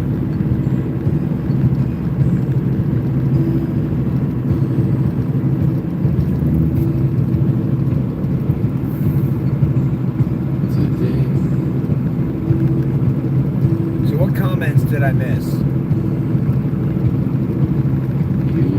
Anything important? People saying about now somebody said they bought James Cylinder so he could pay legal fees. Is this true? What? I'm not sure what legal fees he would incur. If the police went out for a welfare check, yeah, there's no fees involved with that.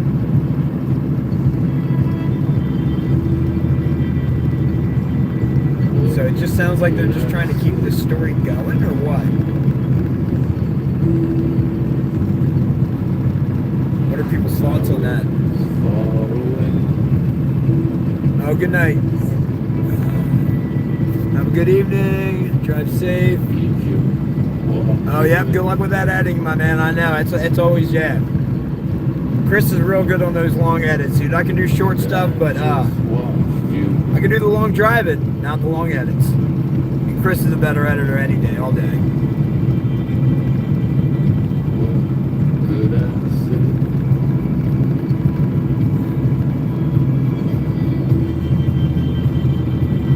So you put the cylinder on.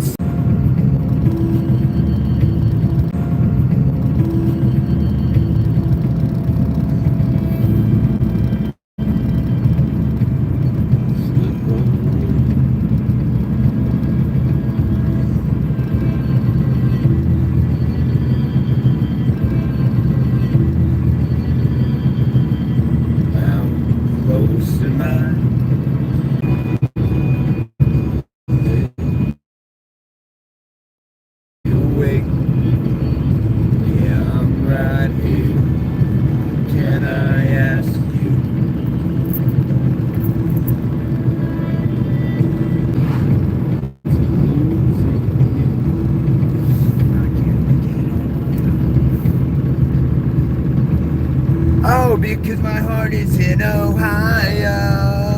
Yeah.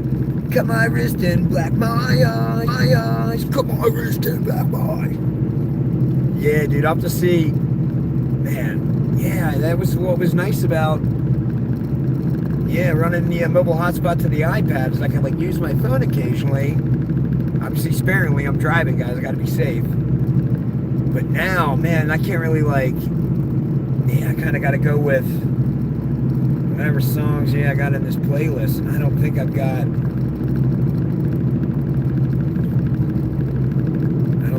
yeah, that. But let me see if we got something in line with that. So people, yeah, any updates? Somebody mentioned James is selling that cylinder on eBay. Is this true?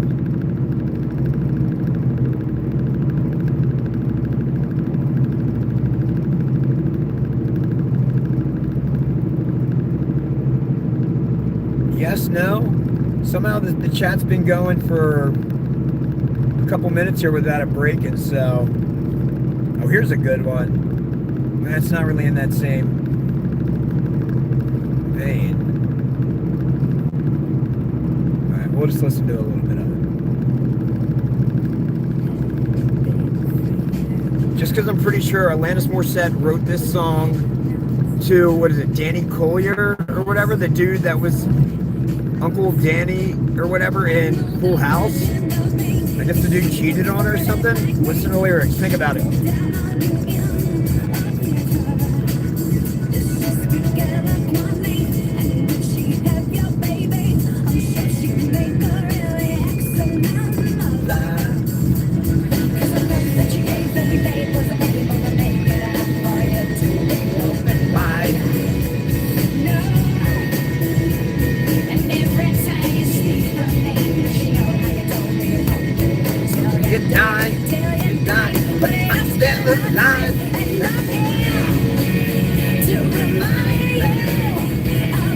Nobody recognize this one?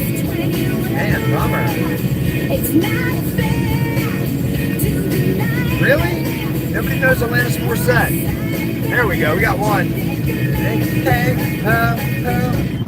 now.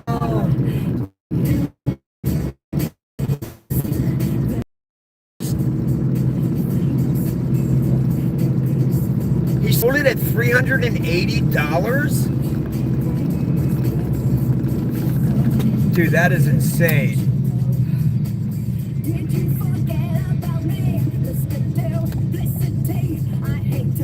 300? What? You think he just had a friend buy it so like it looked like it sold, or what?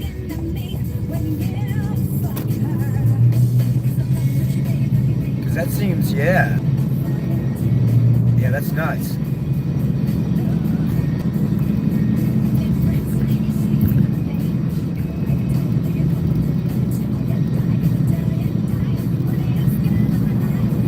So what's up? Where's everybody tuning in from, man? We still got the whole world covered. At one point, there was 3 people watching. 2 of the 3 were from New Zealand.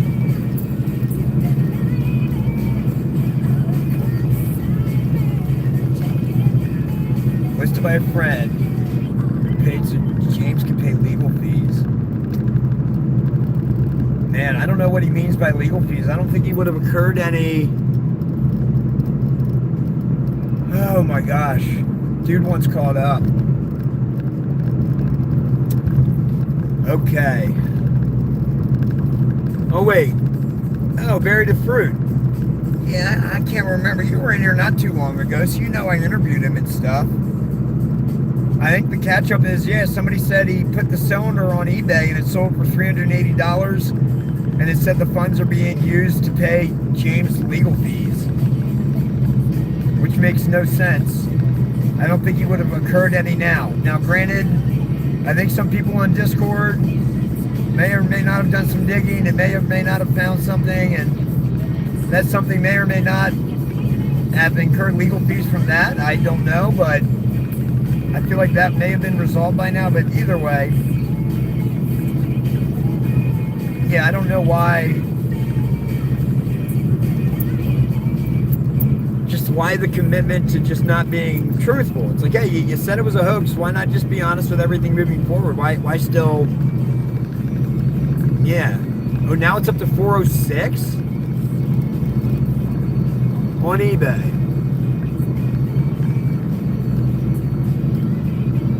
Yeah, right. Maybe illegal fees. Good call. Yo, that's what's up, UK. Working nights. So let me see. All right, we're or my magic crystal ball, I feel like you're staring at a clock that says 4:45 a.m. Am I correct? Can't remember if you guys do the daylight saving times or daylight savings time or not, because it's 10:40. Well, now 10:46 on the East Coast time, or Eastern Standard Time. So what's green minute? Yeah. Wait, what is it? Greenwich Mean Time, or man, GMT. I know that's what it is. Yo, we got popos chilling all over the place. You are not catching me, sir. Oh no. Up to 4:45?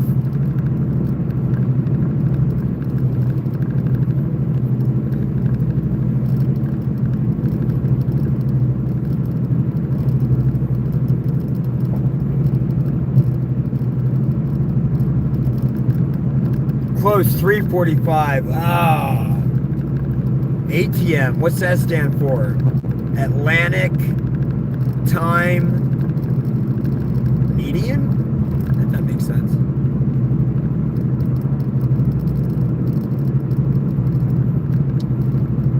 Okay.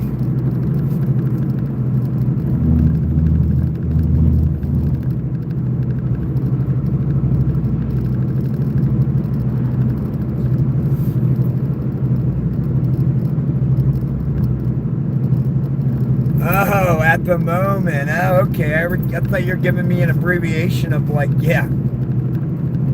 I thought it was, yeah, GMT or whatever for you boys.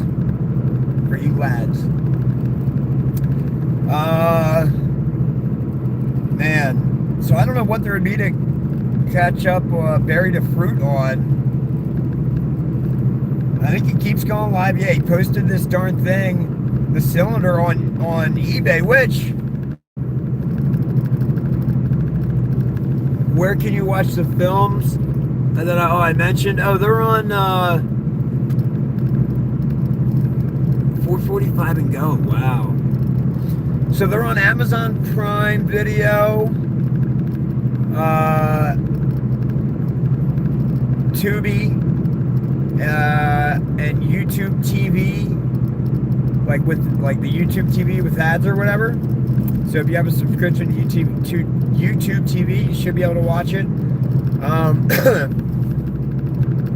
I think in the States, most of them you have to buy on Amazon Prime. Somehow, I don't know what you people over in the European Union negotiated, but somehow Spain, Italy, and UK, I don't get it. Somehow there are a ton of views or minutes streamed or whatever. Say, I don't know, maybe off the top of my head, I don't even know. Maybe 150,000, 300,000 minutes streamed over the past 30 days. And that could be wrong. Maybe it's probably closer to 150,000, because I think it might be, well, I don't know. It's been a while. Yeah, I've been up forever. So either way, 150,000 minutes streamed on the low end over 30 days across Italy, Spain, and UK. And it's like, I'll be darned, dude. We get, yeah, I don't know. We don't get any revenue from that at all. Like, at all. So somehow, yeah, the EU is getting, yeah, they're familiar with Dockside Media. Because for some reason, yeah, I think they're free on your Amazon Prime Video, and everybody just watches them.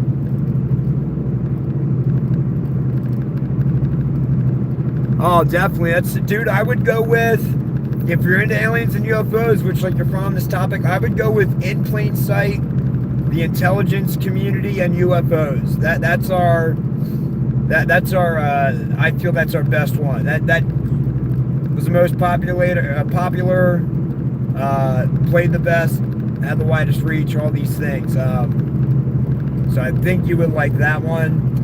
If you're into aliens and telepathy and things of that nature, Conscious Contact, Full Disclosure, yep, that's another good one. I still think In Plain Sight, the intelligence community is better. And then I would say Secrets of the Sasquatch is probably our third best. And then I would like Surrounded by Spirits after that. And then The Ghost of Gettysburg. And then The Ghost of Grand Midway. And then Ghost in the Graveyard, Pure Pandemonium. So I'd watch them in that order if you have any interest. Those are the way I like them. Oh, cool. I'm on one of these things where I got 87 miles. Let's go. 510? Unreal.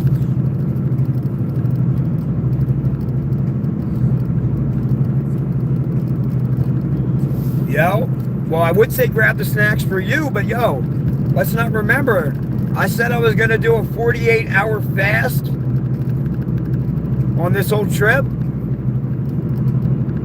We are at 48 hours and 50 minutes of just coffee and water, baby. I'm telling you, it's mind over matter. Great health benefits. I forget if it's after 24 hours. HGH production goes up 500%. Oh yeah, I'm getting jacked just riding in this car, baby. So if anybody's into intermittent fasting, check it out. And yo, but dude, I would love to do an Area 51 walk through dock. Just do the live stream out there. Sadly, I know I can't just roll out onto those grounds. I will absolutely be approached and told to leave immediately. So I got to figure out a way to have somebody on the inside get me in there. If anybody knows anybody at Area 51 that could get me into a like an unclassified section or whatever, a non-secure section of it, if there is such a thing, count me in.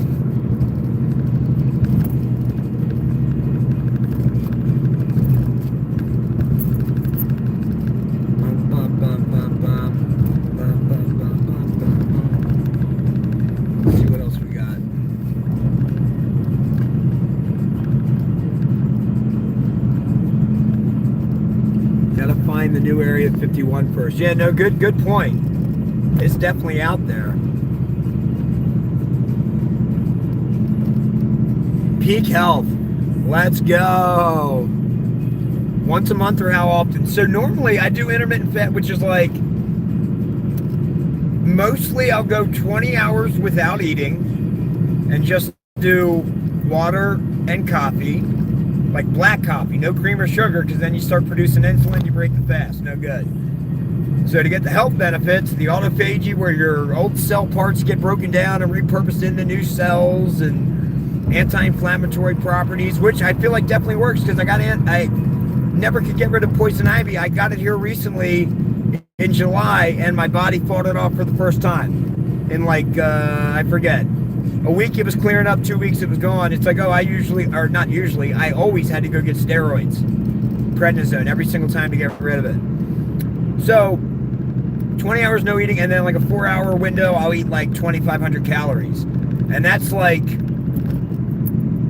a considerable amount for me. I mean, I'm 5'9", 145. Like, I'm not a big guy. So, 2,500 is, yeah, more than I need. Now I'm like active with my son running around, and I'm just high energy to begin with.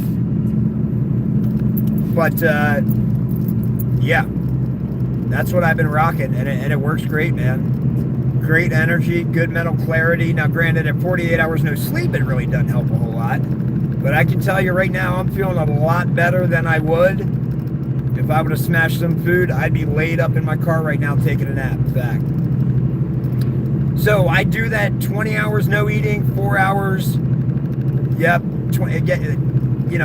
pounding whatever, 2,000, 2,500 calories, no problem. And then, yep, just do that daily. And I've done that,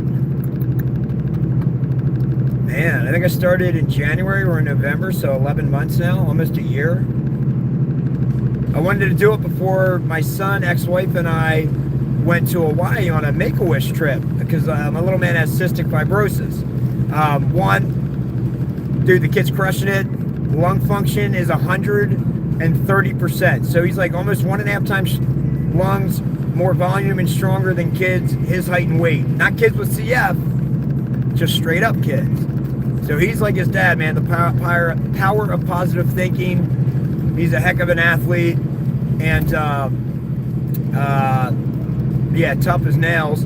And yeah, because they caught it when he was an infant, and he's been able to, you know, take medicine and, you know, do some like little physical therapy things or whatever throughout, twice a day. Yeah, dude, you would never know. The kid's a beast. He'll outlive me by 300 years. I'm going to 300. He'll probably go to 400 or 500 years. Easily. So, and plus, this is dope too. Check out how great medical advancements are coming along that literally what happened, man, when he was born, I remember, like, I mean, I think we found out at the 1 month checkup, right? And I remember that the doctor or the pediatrician like said, hey, can you guys have a seat? To my wife at the time, ex-wife now, and myself, and I'm just like, oh man, my heart just sank. I'm like, oh dude, what? Nobody's telling us to take a seat unless they're delivering bad news. And so she proceeds to say, oh, you know, in Pennsylvania, every newborn has this panel of tests for I forget how many genetic disorders or genetic diseases, and yeah, your son tested positive for cystic fibrosis. Well, so number one, I'm like, oh, just being a knucklehead like I am, not knowing what cystic fibrosis is, I think cerebral palsy. So my heart's just like, oh, man, well, you know what? Oh, no, it wasn't at that point. But then they explain it, and I'm like, oh, okay, cool. Yeah, I don't care what they say. We're not going to let a diagnosis define us, dude. We're going to go have fun and live life. And if anything, at the time, you know, I think it was like the life expectancy. So this is only 11 years ago. The life expectancy for somebody with cystic fibrosis was like mid-30s, I think. Because I distinctly remember when they said that, I thought, well, you know what? If my man's only got 30 years on this planet, I'll be darned, we're packing 100 years of life in it, dude. Like, fact. And so, I've always went hard, but definitely that whole scenario and diagnosis just allowed me to go even harder. Like, dude, yeah, who knows how long we'll be here.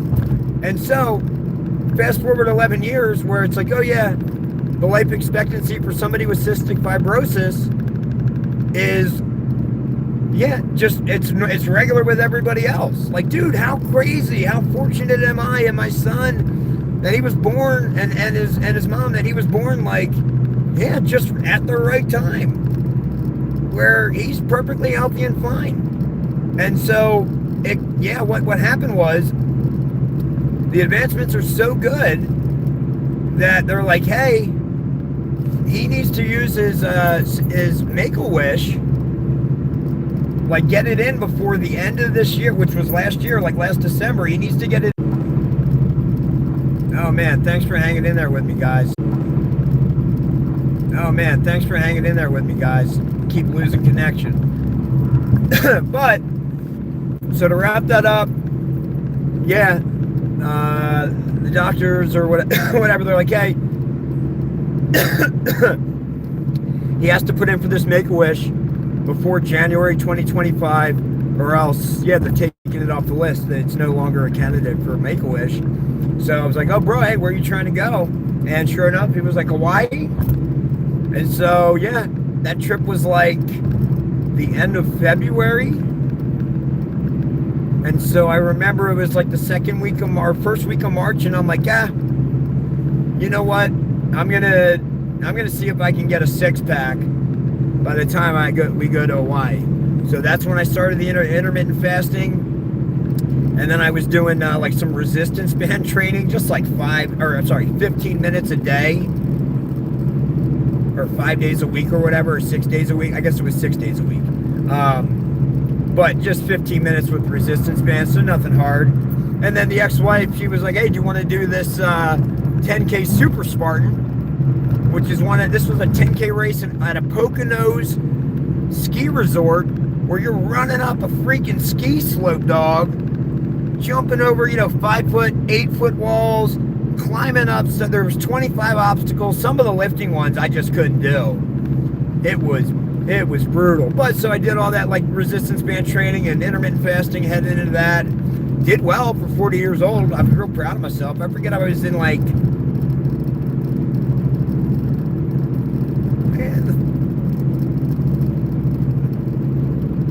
the 40th percentile, 39th or something like that. Like, it was better than half, so I'll take it. I'd like to have been a little bit higher. But I was an idiot, and I went hell's cracking at the start of this thing, up this ski slope, and I'm looking around thinking, man, dude, I am smoking these people. Of course, they had all run this thing before, so yeah, by the time I'm up to the first obstacle and get my buns over it, I'm like sucking wind like you would. Yeah, I was just, oh. And then kept going. And then, yeah, not too proud to admit, like, okay, we got to walk a little bit here. Oh, gosh, yeah, it was crazy. But, so, yeah, I guess that was a real long answer of, like, intermittent fasting. Yeah, dude, it was cool walking around with a six-pack at the pool over the summer.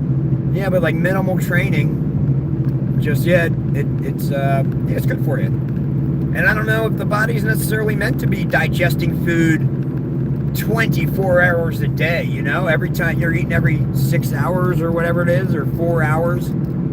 So like only when you sleep, you're not really digesting that stuff. So with this intermittent fasting, it's like, oh, cool, man. Yeah, it allows your body to heal and repair a bunch of other stuff and not be committing all that energy to digestion. So, all right, I'll get off my intermittent fasting horse, but I do like it. So where else we at? One thing I did, like, I saw people like chatting up in here, like, yo, good to see so-and-so and so-and-so. Hey Ryan, hey X-Tac. I'm like, oh, dude, that's dope. Yeah, people have been like riding along on this journey for so long. They've made relationships with people. That's really sick. All right. I searched the eBay, but don't see it. I sell tons of vinyl. The James cylinder tube, I couldn't see. Okay, all right. Yeah, it was just watched. It was just watched it myself. Damn, James. Is somebody else saying this on? Well, black coffee is my thing. Dude, I'm telling you, you would be surprised how quick your brain retrains itself. We're like, you would think, dude, you haven't eaten for, and now 49 hours? Aren't you starving? It's like, oh no, dude, your body, like, yeah, it adapts. When I would be eating all day, every day, like I would just expect it, whether it was habit or what. But, and again, this is extreme, dude. I am not doing 48-hour fast. This is the third one I've done. And I've never just done them straight up when I'm at home. They've always been like, I got to drive down to Georgia, get this interview over 5 hours, drive all the way back. Yeah, you know what? Let me do a 48-hour fast here. I like the challenge. I think it keeps my mind clear and all that stuff. So, yeah, rarely do I do the 48, but yeah, like the 20 and 4, man, your body quickly adapts. So I'm like, oh, dude, yeah, no, I'm not hungry in the morning. And a lot of people, I think people would have a lot of benefits with just 18 and 6. So like 18 hours of not eating and then 6 hours of eating.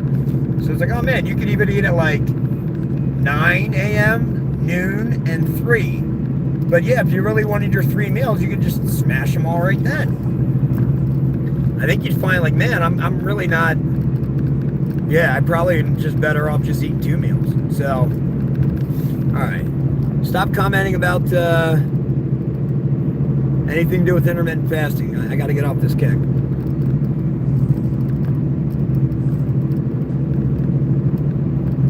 Oh, sick. So, yo, thank you for that update. I want to hear a little bit more about this. So somebody said on Polarity, they had the James interview, the interview with me and James on there, played it in its entirety, and then James came on at the end. Can I get confirmation of that? And one, how did he seem? Was he remorseful or not? Just because it was like weird. I'm pretty sure you can watch the interview with me. He talked about, I don't remember exactly how he said it. I'm not sure why he let me interview him. If it was just all this tenacity coming out here and driving all that way and you know, not being mean or aggressive or harassing. I'm not sure. But he made a point to say, like, yeah, I don't, you know, I appreciate Polarity covering it and others, but I don't want to go on their show and make them look bad because they believe something that I faked. So it's just, man, it's just kind of one more thing that's like, what? Dude, why does my man, like, it just seems like a lot of the stuff that comes out of his mouth, he contradicts. He said he wasn't going to go on there, so I wonder what changed his mind. Interesting. If people watched it, let me know. Hopefully he addressed it. Oh, he was only commenting. Okay. Wait, he was commenting only. Just asking if you want to interview him, he will do it. But was shut down, haha. Cole said your interview answered enough cues. Oh, wow. Well, that's cool. I'm glad you guys thought I did a good job. I would have liked them, yeah. I feel like there probably could have been a couple other things I said, but off the top of my head while I'm driving and trying to concentrate, run a live stream and all these other things, and read the comments to make sure, yeah, people were asking, because somebody had something good about, oh, was he in the Discord? I like that one. I was never thinking of that. So that was a great question, because I'm sure a lot of people were wondering that. So whoever you were that threw that out there, smart thinking. Man, oh, that coffee's still good. So, Cole did a face drop at Jimmy. That's hilarious. Email Josh for some. Have you slept yet, Tyler? You did great. You did good interviewing him. Oh, thank you very much for the kind words. If you've been following along, yes, I slept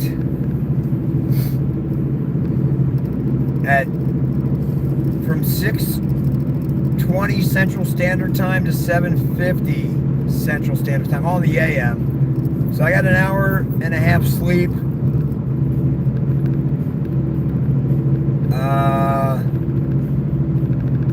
Let's see, go back to 10:09. Back to that 10. It's 12 hours. What is that? Minus 2.5. 2 plus 2. Yeah, I guess I slept 12 and a half hours ago for an hour and a half, I think. And then prior to that, I got a good night's sleep.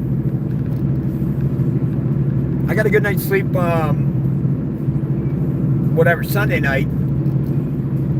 Monday, got up, got my kid on the bus, felt compelled. Yeah, I'm reading all this stuff. Been following it for a day or two. I'm like, man, I feel like I got to go out and find this guy, make sure he's all right. So that's what got me on the road. But I'm feeling great. Thank you for the concern. James said he only kept the Blue Orb secret to keep this going. I would not be shocked.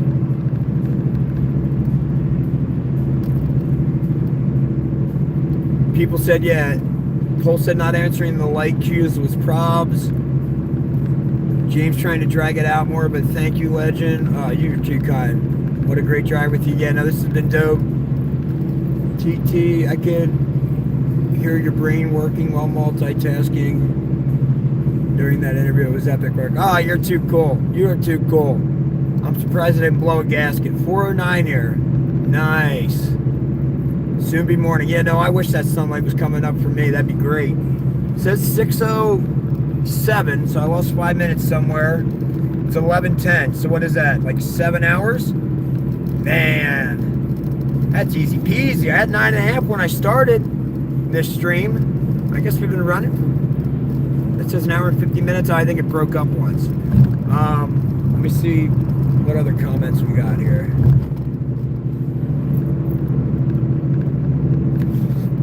Yeah, everything's on 9s. Crazy.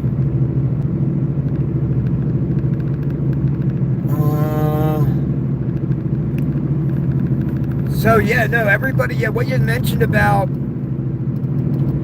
people thinking it was sus that he would not, he would answer all these other questions, but he wouldn't answer how the light thing happened. And so I was like, oh, yo, did you have help? Was there somebody else there? That guy, he's like, oh, and I forget the exact wording. It was kind of odd. I feel like, I want to say he said, I can't answer that right now, but I will eventually, or something to that effect. And so the way I took that, along with all the other times he kept saying, oh, we did this, we did it that way, we went with this, we threw it there, whatever it was. It's like, oh man, I'm pretty sure, yeah, he's saying we because it was him and somebody else, at least one other person. And all the other stuff, he could more or less address as he did it himself. But that light one, I think I don't think he was prepared, or I don't know why he wouldn't have been prepared for it. He had to know people were going to ask it. So as much as he seems to like to fabricate stuff, I would have thought he would have thought of a clever way to, yeah, we're back. Lost a lot, but that's all right. So let me give it a second to breathe. See if anybody hops back in. And I'll continue my thought. Some welder into that cut light to the TV. Whoop.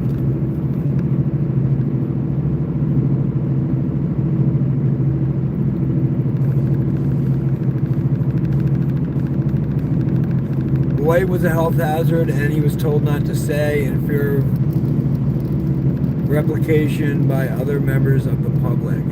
How would they replicate that light? Bugle or bubble every time zone is exactly different to the last, so it's always synced. About the minutes. All right, we got people coming back in. So yeah, what I was saying was, yeah, when he's like, oh, I can't talk about it right now. I just, just the way I took it initially was like, oh man, yeah, he would have to get permission from somebody else and out them. And he doesn't have that yet. Makes perfect sense to me. Plus, and I've said this before, so if I'm beating a dead horse, I apologize, but if you're new here, if you watched the interview over on James' channel that I had with him, yeah, aside from him saying we all the time, which implicates two people,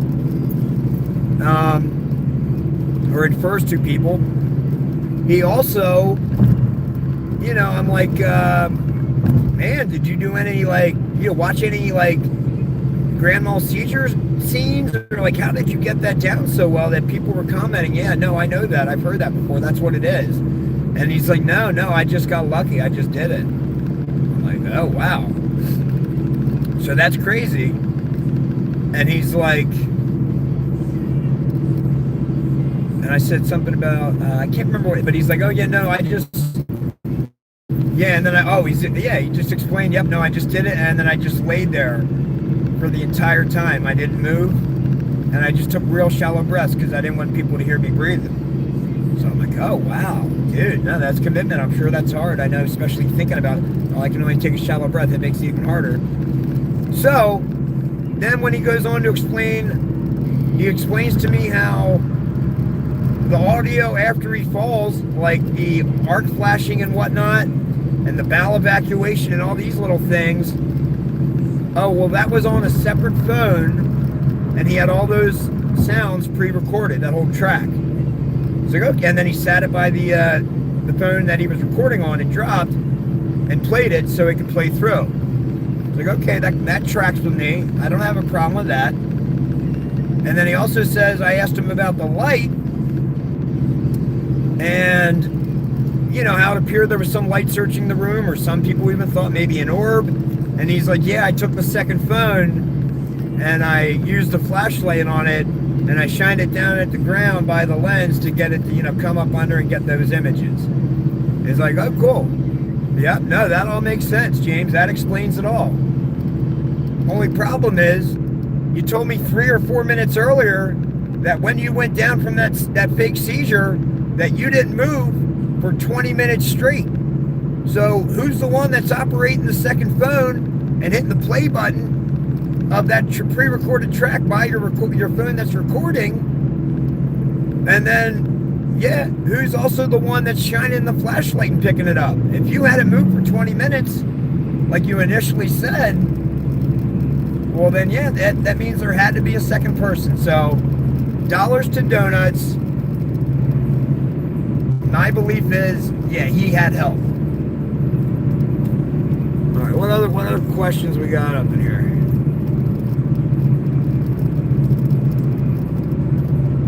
Yeah, he definitely had to have help. Just the way, yeah, like I said, his verbiage, using we, all these things.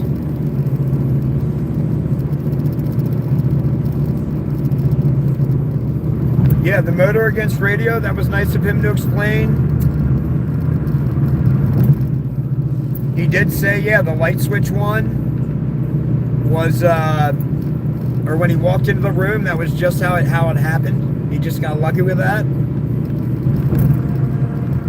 If you're familiar, when he answered about the Geiger counter, how he got that to go, he got some little testing piece of uranium made to test Geiger counters, and that's what had, wow, you know, that's commitment there.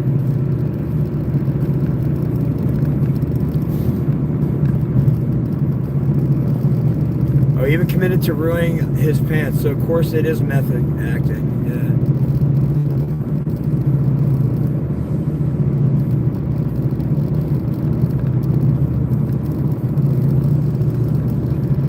yeah, no, I agree. And it is tough to nail down on a cold interview. And just to be honest, like, I said through my streams, like, oh, and maybe hopefully it helped maybe convince him or nudge him to just come out with a hoax. It was like, oh, dude, I won't be upset. People make mistakes. If this was all some, you know, elaborate hoax, I think it'd be best to just come out and share your side of the story. Man, this is a roller coaster ride in itself, trying to maintain this live stream, dude. Every time I get talking, I look over and it goes to say reconnect. I'm like, man, I don't know how much I missed there.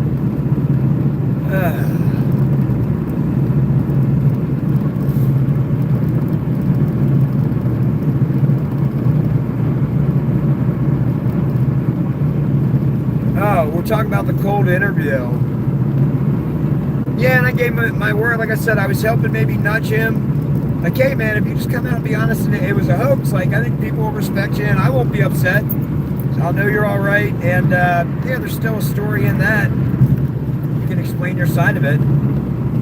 So I don't know if that helped nudge him out or not. But one of the things was like, oh, dude, I will be respectful. Like, I'm not trying to make you look bad or tear you down or anything like that. So, yeah, having given all those words, I just, yeah, I noticed the we multiple times. I questioned him on that. And when he said no, it was just me, I just kind of let that go. I didn't want to be aggressive or attacking. And then same deal, after he said he had just laid still forever on that one, and then this other stuff went off, I just, you know, it went off in my mind like, somebody else had to move that stuff, but he's not going to talk about the light. I don't need to get him all cagey about that. He shared enough. I'm convinced that he did it. And, man, I will say, man, yeah, it stinks this dude made this all up. Because we all want aliens and alien tech. But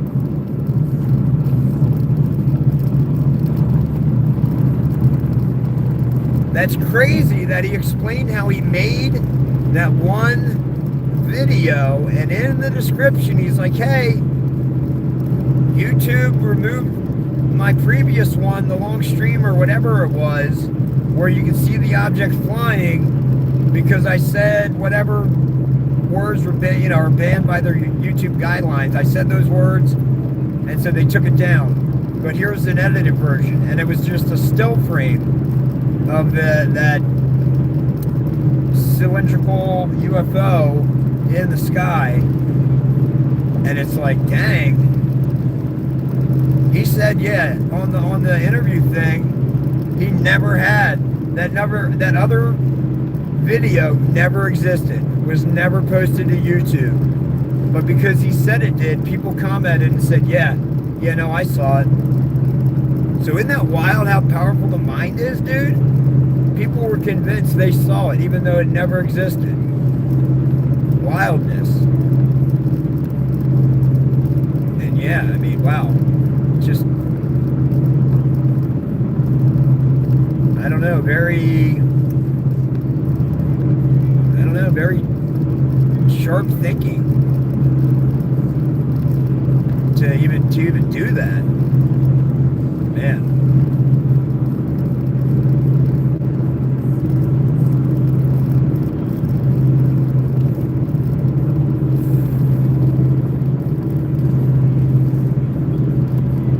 Alright, what we got going on in the chat?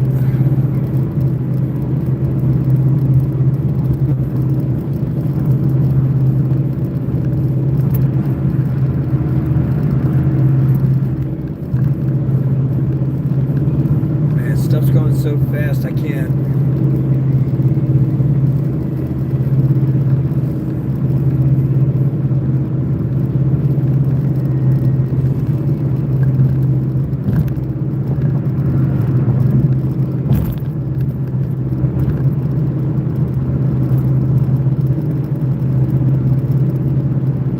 TT, you were one of the main reasons he came out.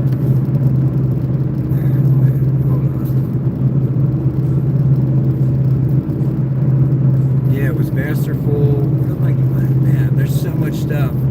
Audio broken. Nobody's hearing my audio?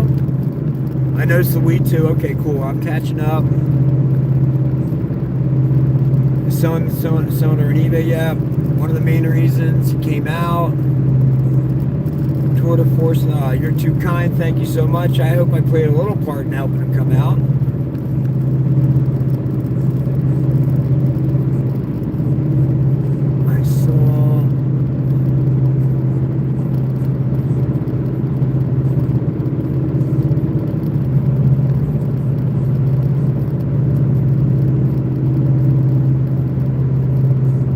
Brilliant Defo TT, I don't know what that means. Defo Rye physically going. I don't know what that means. It's also gaslighting. Dude has narcissistic tendencies, but at least he's alive. Yeah, no, I agree. Happy he's alive. 120 review account would be easy for someone aiming to milk a buyer. Exactly, tech. Maybe creative bot accounts. Okay. Yeah, I can see him doing that. We just got friends to back him up.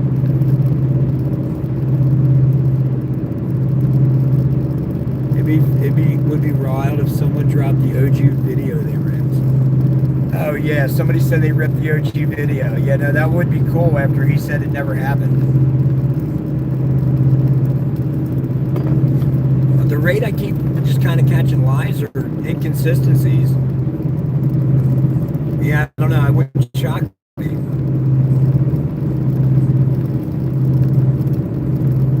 Saw it too. Crazy to see it happen in real time. Well, do you have the video? Because he said he never posted it.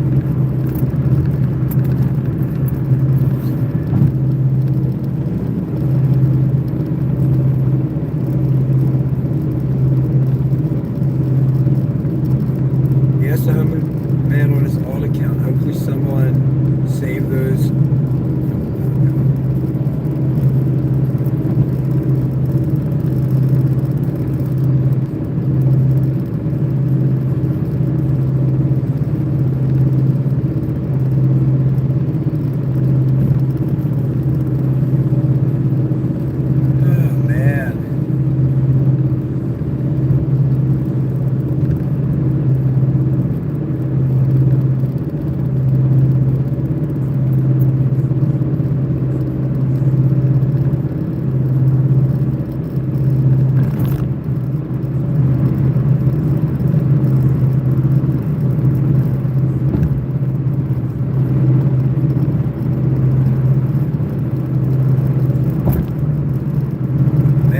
thanks to the 28 peeps rocking this journey back home with me. I'm feeling pretty good. Are we there yet?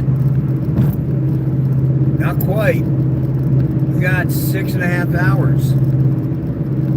But that means we've already done, I don't know, 26, 27, whatever it is, something nuts. So we are definitely getting closer. This was one epic adventure. Thanks to so many people, dude, who just supported. To the few people who Venmo'd me, I appreciate that. That helped me get some gas on the way out here and back.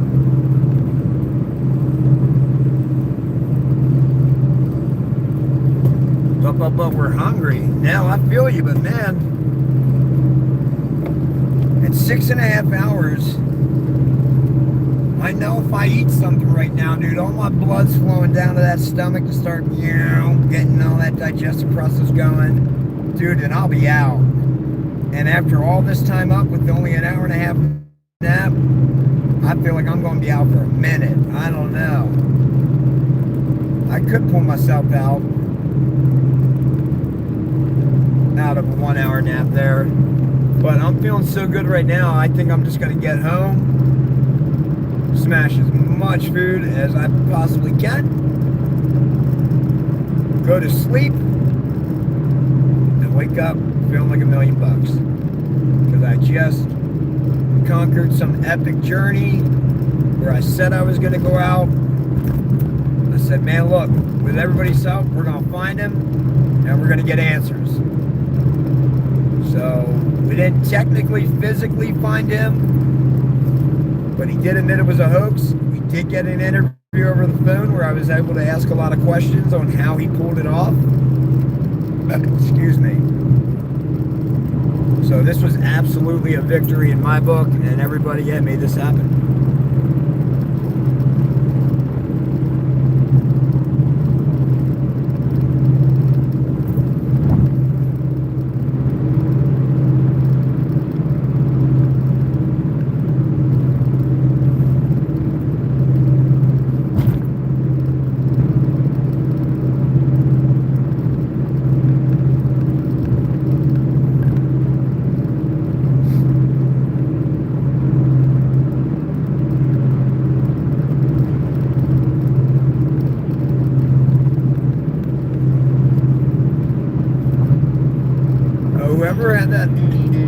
The person who had the Hawthorne Heights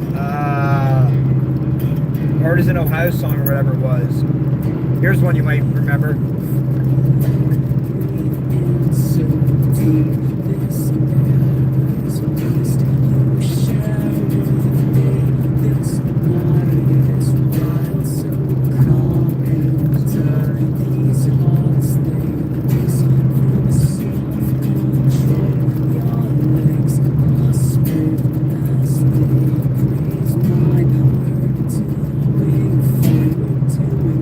Drink coffee, we need snacks. Oh, that's great.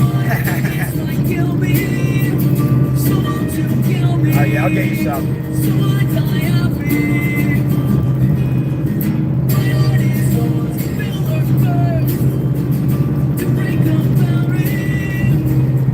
Oh yeah, that's his other YouTube channel, right?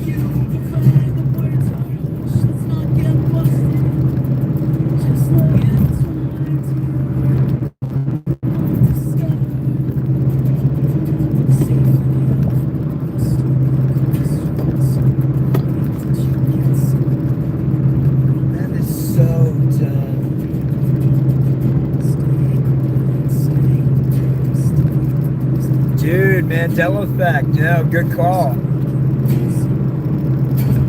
Maybe I never made this drive. What if?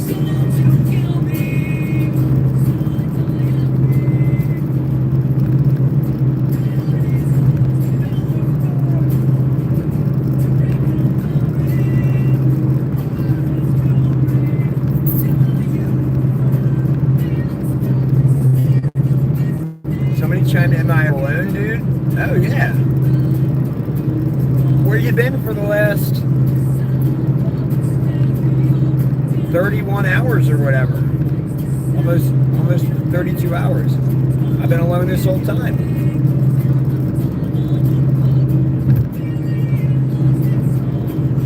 Well, good. If I feel tired, I'll pull over and take a little nap.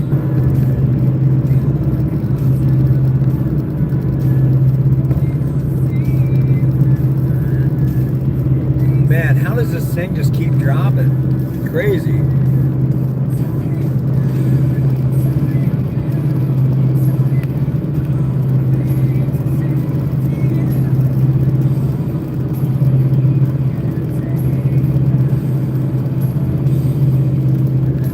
Good looks. I appreciate the support. Teachy is a legend for doing this. Thank you.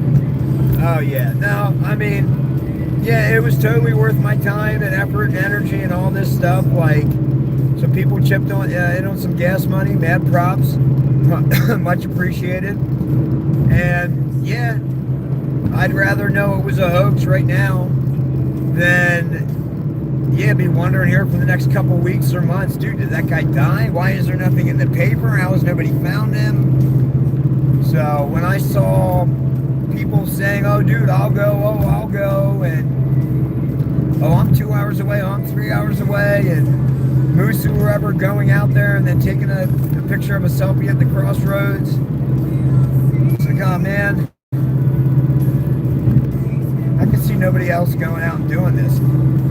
I'm somewhere between 14 and 17 hours away, depending on which locations I go to. So, you know what? If people are willing to chip in on gas, I'm willing to, use my time and energy to get to the bottom of this. And I'll be darned, dude. We did it. We got to the stinking bottom of it. I think we helped kind of force James to come out and admit it was a hoax. And then we also got the interview to find out how he did it. And just got to hear some different things that maybe suggest he had a second person helping him, or more.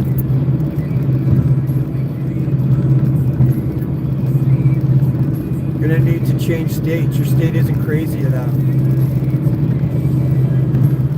You have a good heart there, T. Oh yeah, no, I tried, man.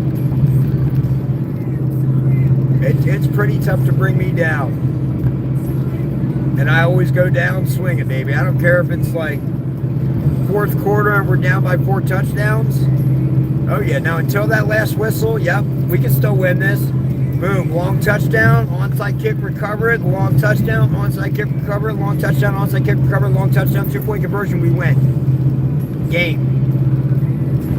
So yeah, until like I'm like statistically it's absolutely impossible for me to do something, I never count myself out.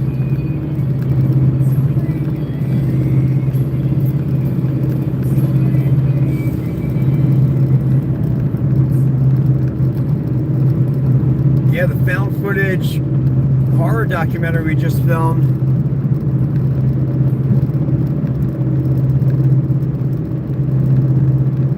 Oh yeah, move to different states closer with YouTube content. That's not a bad idea. I'll look into that.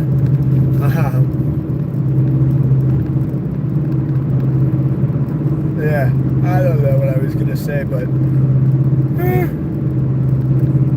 I think a big reason why we were all able to accomplish this and help bring this to a close was because we honestly thought in our heart of hearts that we could do this. And I think that applies with anything in life. Go into it trying to win, thinking, yep, we can do this thing. And you'd be shocked. 99 times out of 100, you'll get it. So I've got Venmo. It's at Tyler Transu. And then the last 4 digits of my phone number are 3765. So if anybody wants to send a little gas money, hey, I would absolutely appreciate it. $1, I don't care. Anything helps. I've been drinking coffees and stuff, so yep, I'm not trying to make anybody else go broke. I'm trying to help me help me out with gas. But if anybody has some extra income, by all means, yeah, you can send me a Venmo at Tyler Transu. That's TYLERTRANSU. And then if it asks for the last 4 digits of my phone number to confirm you know me or whatever, those last 4 digits are 3765. And then somebody asked about PayPal. I can't check it here, but I'm 99.99% certain my PayPal, the one I'm using now, is the email address associated with it is tylertransu1@gmail.com. So TYLERTRANSUE1@gmail.com. So if anybody wants to send a couple bucks to help out with the gas and coffee, that'd be dope. If not, no worries. We made the trip. We're getting home in one piece. I appreciate people tagging along here and encouraging me. Yeah, happy we get to the bottom of it. Oh, after yourself staying up the last 2 nights, yeah, I hear you. Well, you only live once. We'll catch up on that sleep. I mean, when's the next time you're going to be able to say, hey, I drove out to Wisconsin from Pennsylvania with a knucklehead, you know, for 17 hours out, 17 hours back, hours there. You know, that's a rarity, dude. You got yourself a story in and of itself. So, mad props to you. Everybody played a part in this.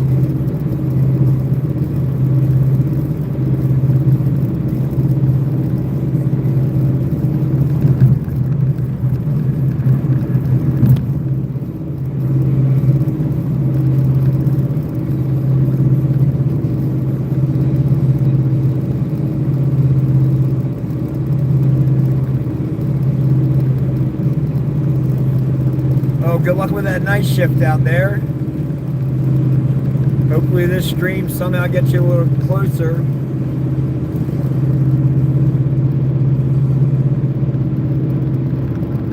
Oh man, you cats hanging out with me is insane.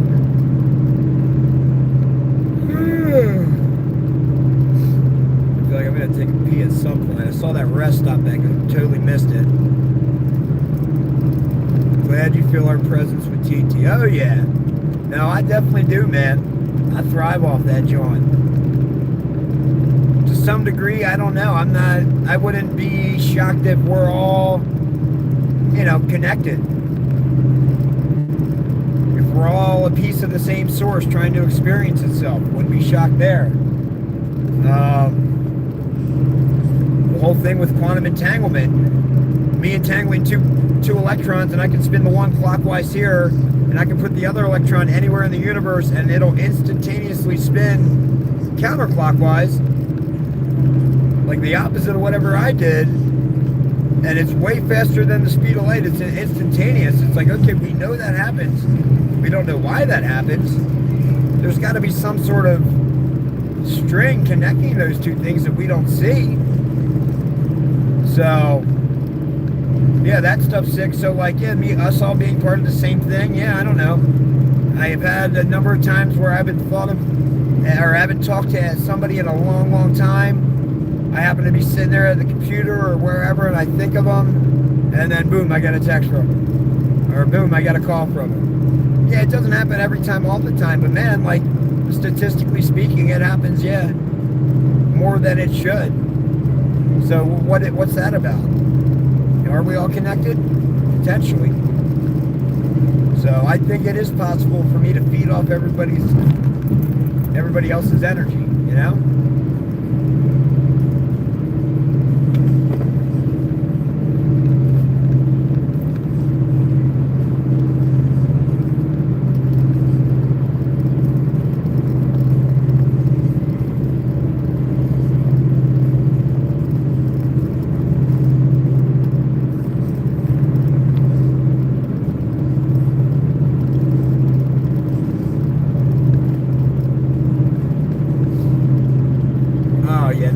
I'm definitely I'm open and a believer in that we're all connected.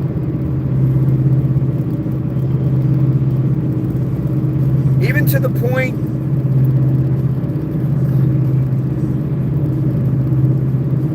Yeah, no, no, I believe, yeah. Everybody, yep. As far as the religions go, I've seen people from all different types of religions achieve all types of amazing things, and they all, believe deeply in their creator or whatever. So sometimes I'm of the opinion it's like, oh, dude, just any deep belief in something, any conviction, whatever it is, I think that helps you manifest that stuff. I really do.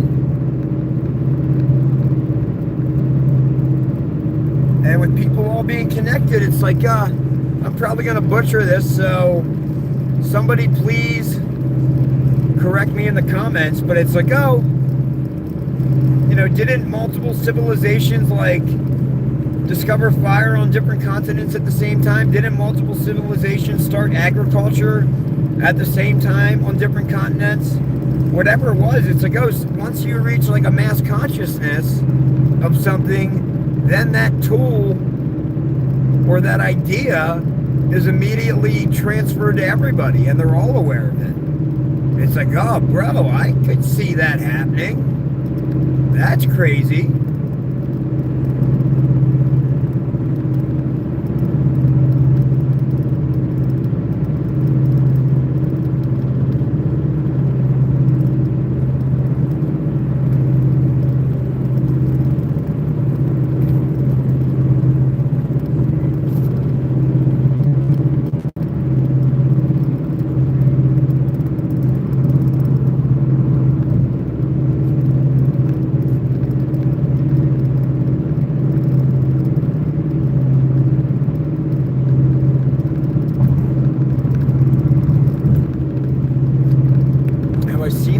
Pictures?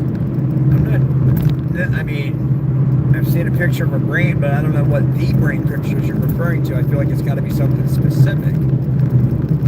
But yeah, this was dope. How this, James's whole hoax brought all of us together, man. I would have never met any of you people without this experience. So whether we continue to chat for the next 300 years until I kick the bucket,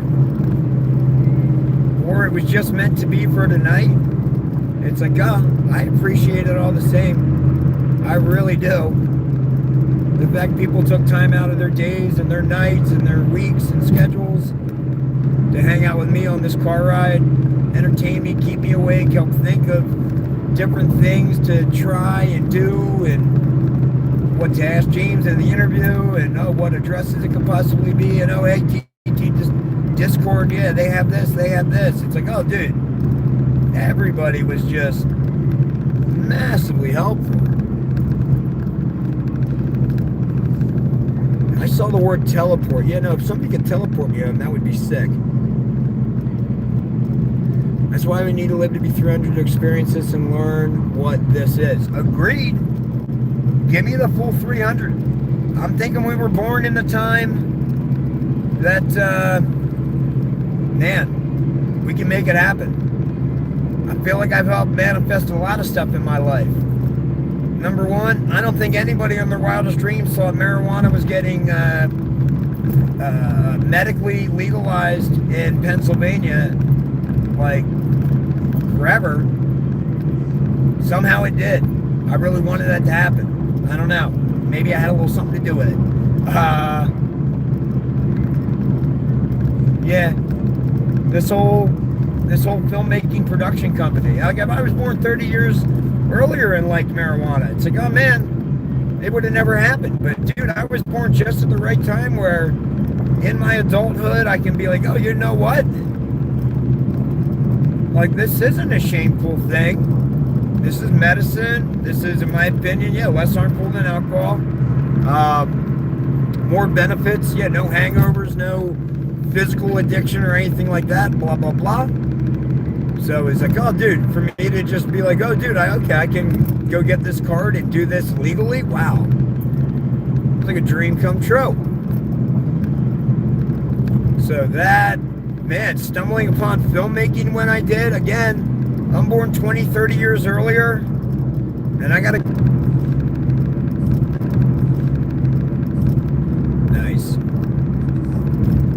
And we're back. For the umpteenth time. And I always lose my train of thought when that thing breaks, because I get wiggy, like, why is this not connecting? The year's 2025, come on.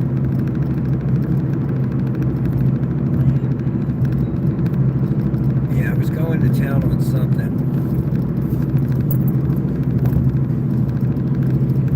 Oh, yeah, so learning the filmmaking, man, had I not stumbled upon it at the age of 31 or whatever, with no real experience in it, been on my cell phone and realized, oh, I can download a free app and do all this myself, and oh my God, like, yeah, it was just perfect timing for me to manifest teaching myself to become a filmmaker and put together all the skill sets I had previously to go out and talk to people and film this stuff. And yeah, dude, it's been cool.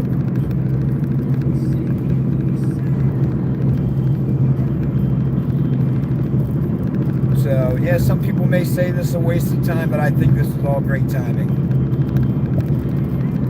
And we all went on this journey for a reason. We got a cop car up here. James called somebody on me. Or it could have been that guy at the first residence, yeah, when he called the sheriff's department.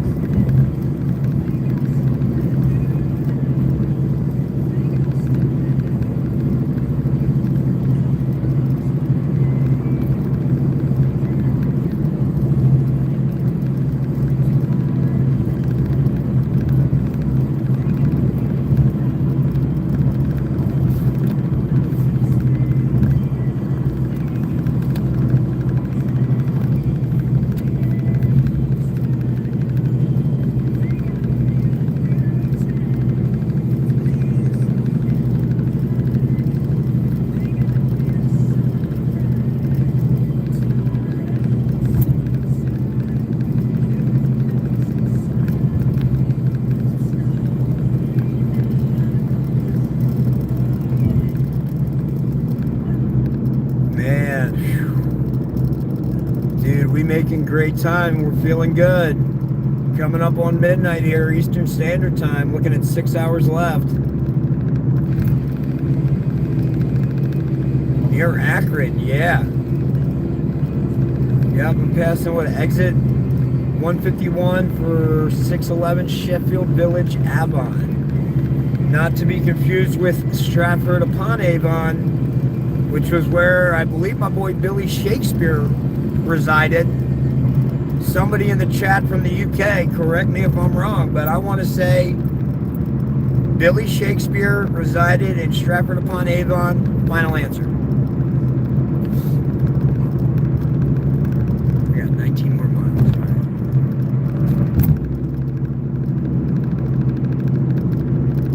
Massive paranormal hotspot there. All right, well, what am I doing here in the States? Yo, somebody get me across the pond. I got to renew my passport. I've got it. I just got to renew it.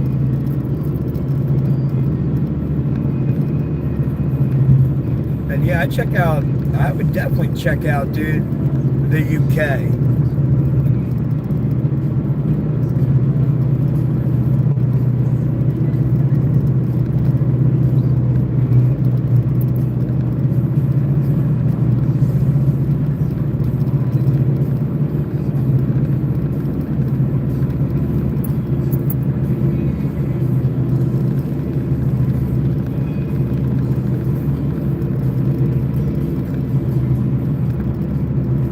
I would have a field day. No, I have no doubt.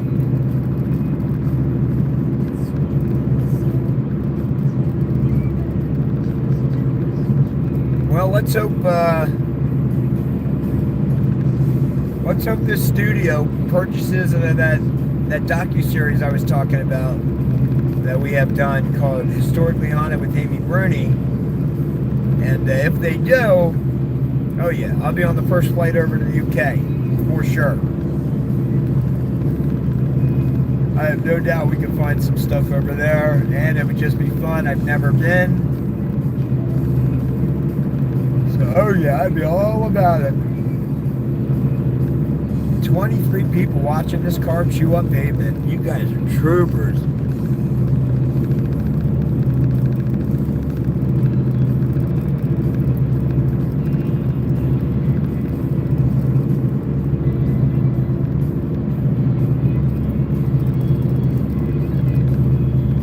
Devon, UK.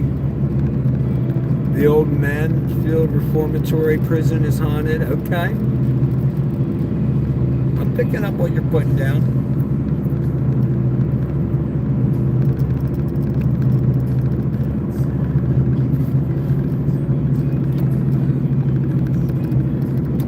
Man's just driving with the left turn signal on and the right lane. Oh, look at that. Just as I said it, I must have telepathically sent that to him because he stopped.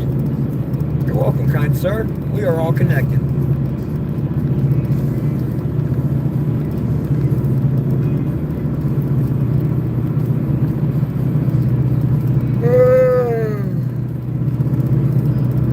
Dude.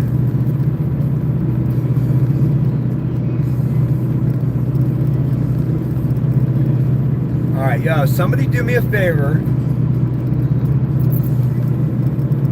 This kept me company all day. Oh yeah, you guys kept me company all day. Back. Yeah, no, this is just fun to discuss, and I appreciate everybody here. Yeah, helps keep me awake and chatting on this ride home. So, can somebody do me a favor and look up? Is there a Guinness Book World Record for the longest continuous drive? You know, by a single person. And if that one looks real long, like I couldn't do it, well, let me know what the number is for that anyway, because, yeah, I'm just crazy. If I believe I can do it, we'll go do it. But 2, what's like the longest driving live stream trip? I feel like we can easily set that record if we haven't already. My issue is I'm going to need, if it needs to be continuous, I'm going to have to get like Starlink or something so I can just keep that baby cooking.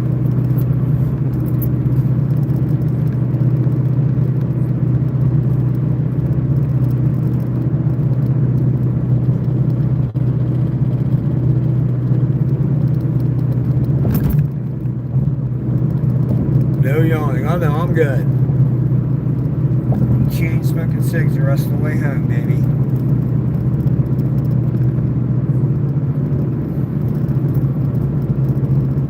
He's a record breaker. No, you'd allow legal breaks / rest. Hold on, I don't know if I can mentally understand what that says.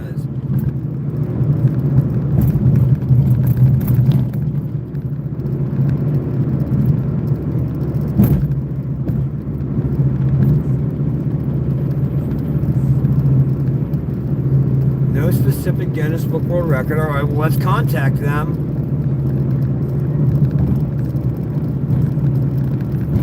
All right. Cool. It looks like we got ourselves, we're going to have a Guinness Book World Record.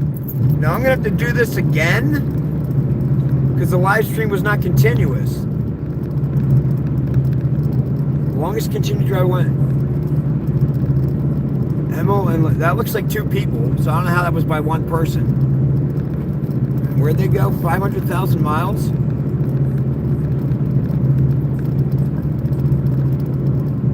Dang, dude, I got a lot of heart, and I'm super crazy, but 500,000 miles, man, I'm putting on like,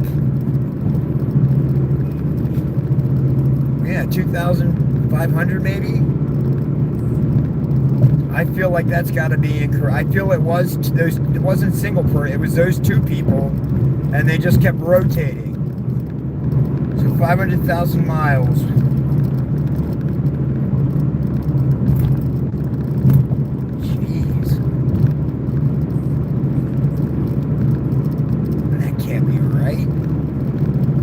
I'm doing 2,500 here in like 24 hours.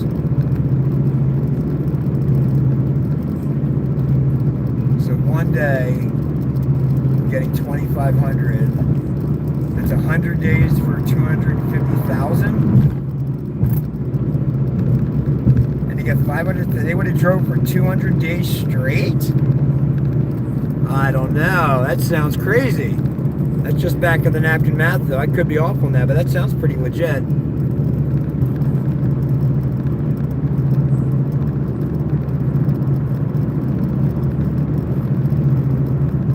You go down in the James Stoner lore as a road warrior for sure. The definition of pulling up on someone's ass. Oh, that is hilarious. I do like that. 186 countries. Jeez. Longest travel live stream. 40 hours and 2 minutes and 20 seconds.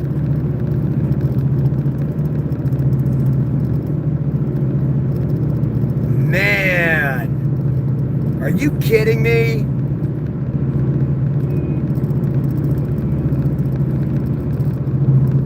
Darn it, yo. Why did we not know this going into it? I would have tried to plan to get, Starlink or something so I could keep it definitely running. Because by the time we're back, I think that puts us at 36 hours, yo. Son of a brick. I'd have just drove up a little, I'd have just kept driving for another 3 hours to beat that.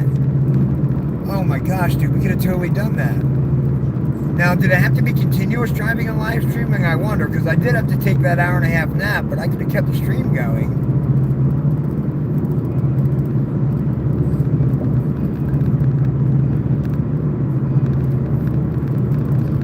Let me ask you something. Does it say they're allowed Adderall? Because if so, I think I could probably go 72 hours if somebody, somebody says it'd be all right to take an Adderall or two. That's a joke. I'm not condoning drug use. I just remember back in college, late night studying, young guy, do stupid stuff. You know, that joint kept me up.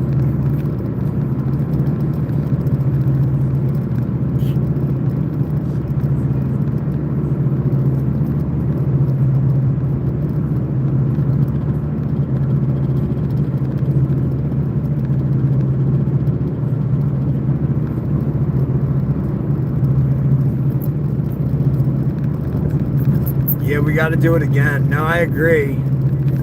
And I'm just gonna a little better night's sleep, just so I'm ready to go. Oh, I hope I wasn't supposed to miss an exit. No, 8 miles. All right, we're looking for Chicago 176 South. Again, I don't know why it won't let me bring up the other screen. So 6 miles I gotta go, so I gotta make a turn.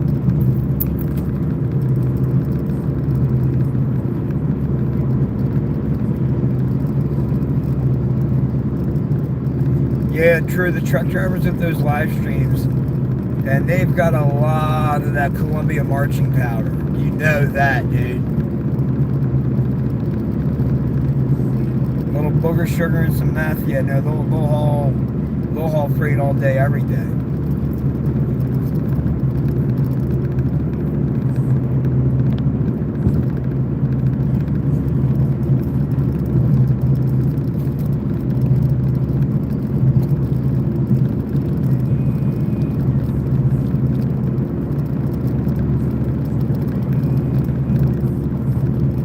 Say if this is your car would be littered with burger wrappers and something about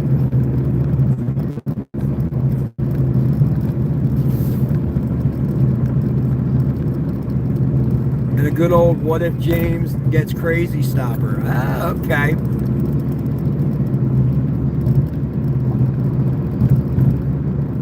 Oh yeah, you never heard of a little Colombian marching powder? Oh no, that's a good one. Yeah, and booger sugar, that's another funny one. I like those. Yeah, I forget where I heard them years ago in college or whatever, in high school. So I've been using those ever since because they're funny to say. Yeah, you would be shocked. Well, I got a bunch of not a bunch, but some empty cigarette packs, my son's iPad with duct tape still stuck to it. I've got probably a quarter roll worth of duct tape, like used duct tape, all balled up and in various fashions all over the place on the floor. I got my Buc-ee's tumbler full of coffee. You know, I'm not going to win any beauty contests or car cleaning contests with this thing, but I ain't trying to look pretty. I'm trying to get home.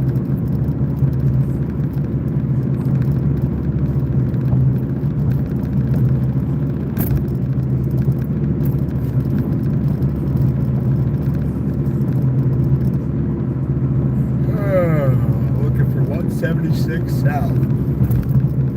Okay.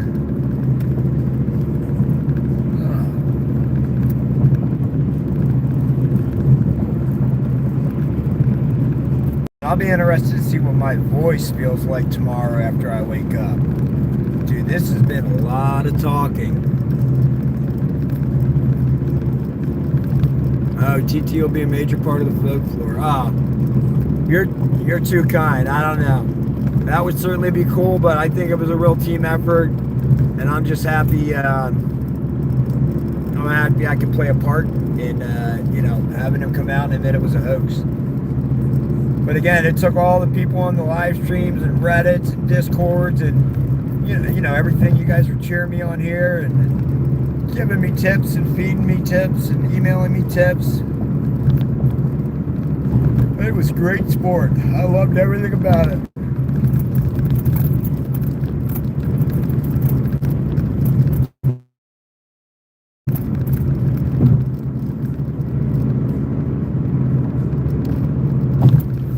Peeps are going to sleep. Yep, good night. Sweet dreams. Still got another 4.4 miles. Okay. Smacks back of head. Yep, after a yawn. Yeah, I usually go with the old cheekaroo. I give that a little slap. That stings. Oh, yep, wake your buttons up. But no, the yawn's good. That's just your body trying to get more oxygen up into that brain, man. It needs more oxygen. Yep, good night, Amy.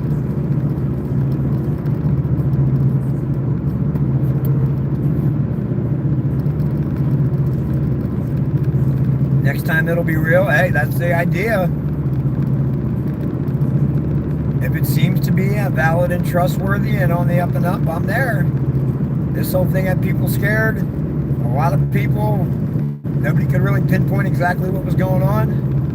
So I'm like, oh, I'll get off my butt and get out there.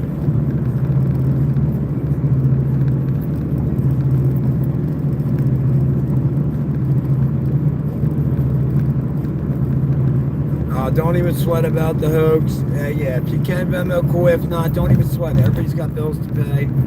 I'm only accepting, you know, money from people who, yeah, they got plenty of disposable income. They're like, oh yeah, no, that was cool that you went and did that. I don't mind helping you out with some gas money. I'm not a fat kid in a basement. You got off, and we're proactive. And the backseat can't reach cheeks. I don't know what in the backseat can't reach cheeks means, but Yep, yo, deuces. Thanks for riding along. Appreciate it.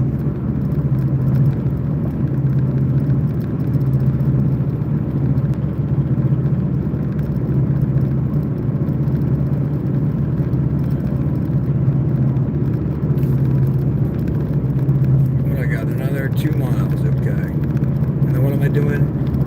Beer and Right, Chicago.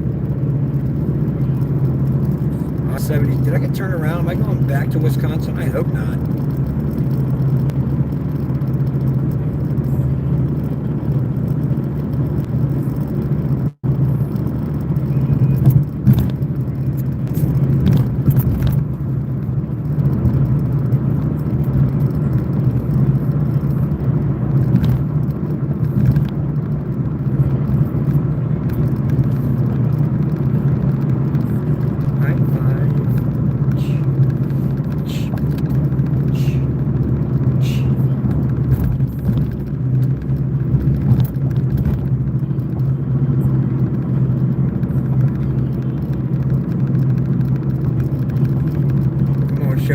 looks right. Still saying 1.1 miles. Okay. What it all comes down to is that everything's gonna be fine, fine, fine. All right, yo, night deuces. Thanks for cruising along. You guys rock. What's it say? 170B. Is it still Chicago? No, I don't. I don't know why it said chai on my. Just on my little notification bar. I can't really see my GPS. But no, we're in Ohio. I guess we're coming up on Cleveland. I'm supposed to take this 176B towards Columbus. That's what it's saying.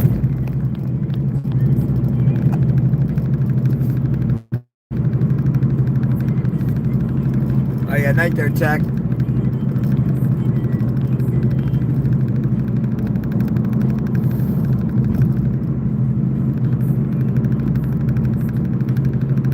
Oh yeah. Man.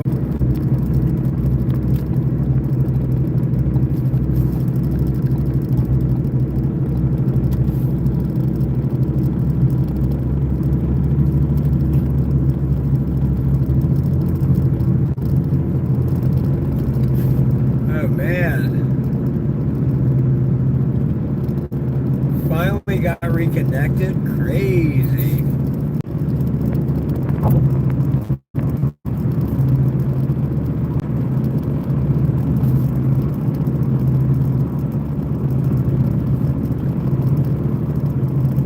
Do a documentary about the incident. I don't think so. I didn't take all my professional camera gear with me, so it's not gonna look great.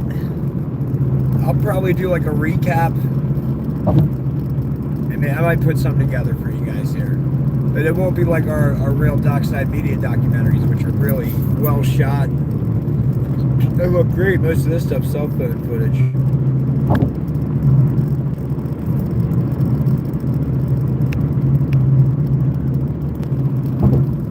Yeah, yo, props to peeps sticking around here.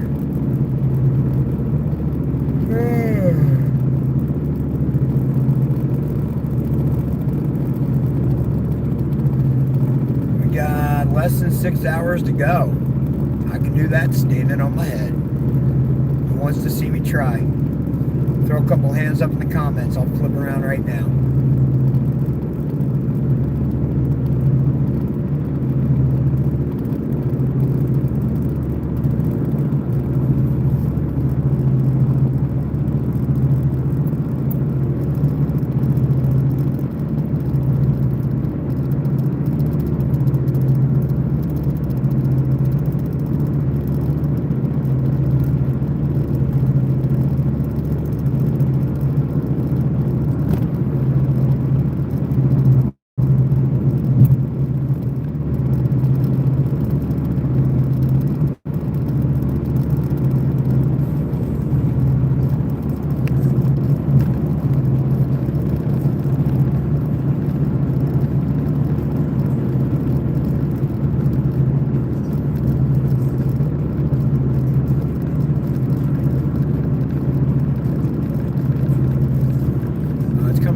Yo, where's that song coming from? That's right, I got music playing.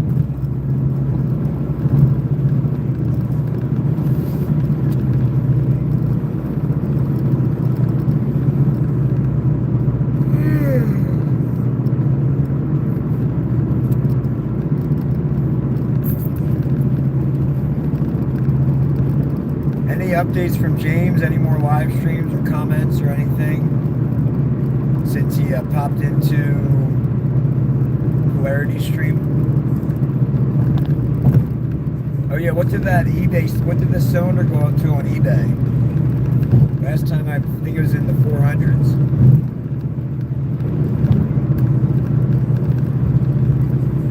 It's in.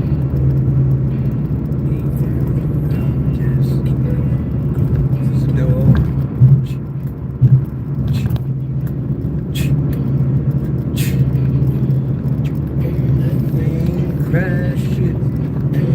mother.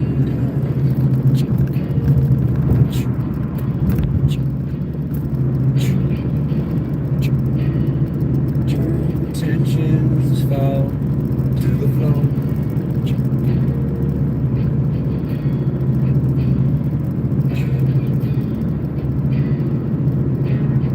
The angel closes her eyes. Fusion sexy.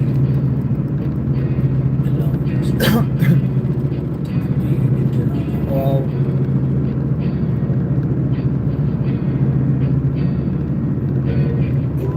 I feel it coming back again, like a rolling thunder chasing the wind, forces blowing at the center of the earth again. I can feel it.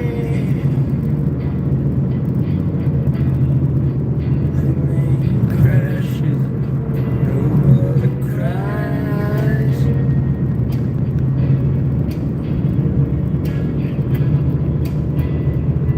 This moment she's been waiting for.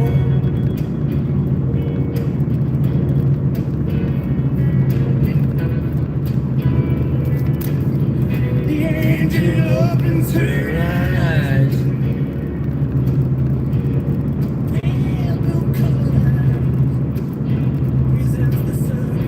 Where's TT Productions at? You guys can't hear me? Or you're just wondering, like, physically where I'm at?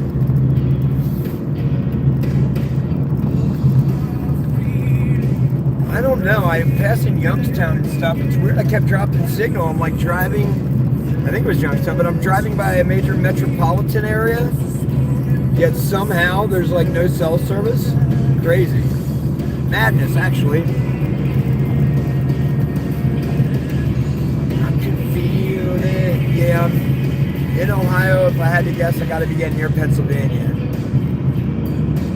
Well, maybe I have another hour.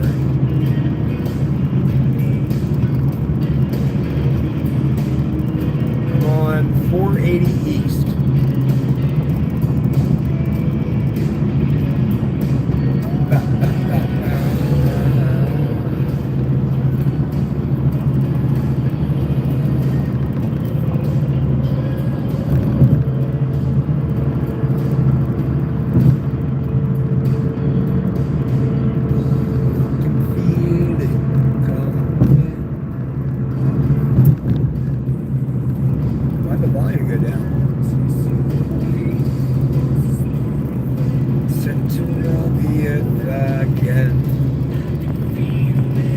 I'm going 29 miles in this. Nice.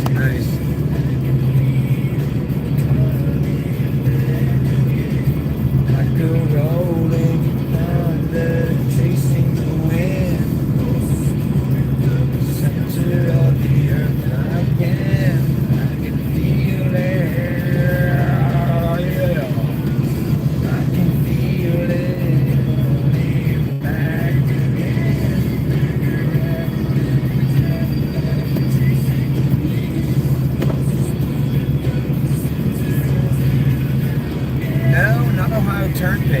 Ohio Turnpike, I don't believe. This is Interstate 480 East.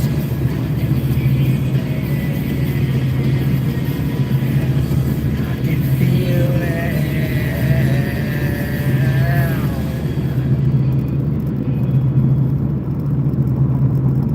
Oh, here's a good one.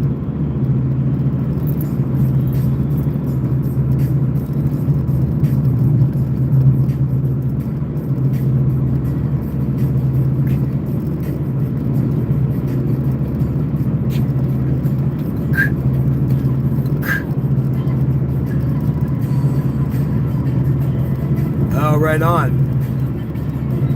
Oh, nice. Good eye, good eye. I know everybody's keeping track of me. Ain't nothing happened to me. I'm getting home, baby. 5.5 hours. Treats me like a bright dawn. She hides the television. So I don't know when nothing but it.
that I hear you rattle on is a blessing from the Jack of all J's banter. I don't know who that's directed to or what that even necessarily means. I mean, I know Jack of all trades. I don't know what Jack of all J's unless you're talking about joints. Okay. All right.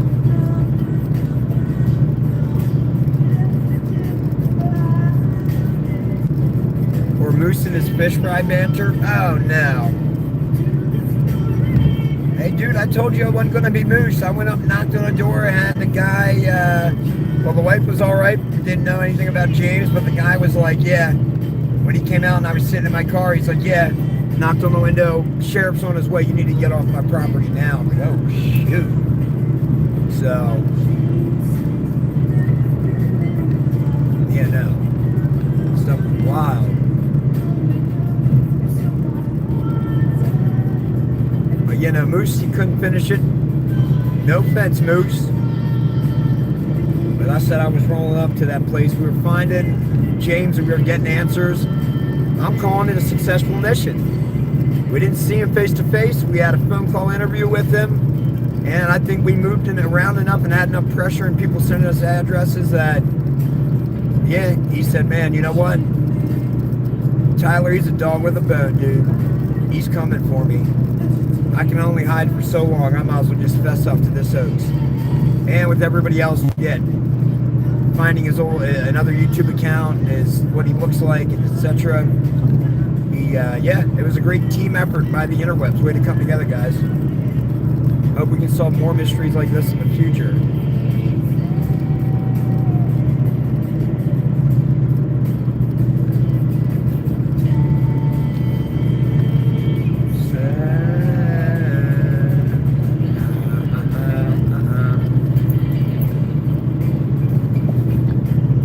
So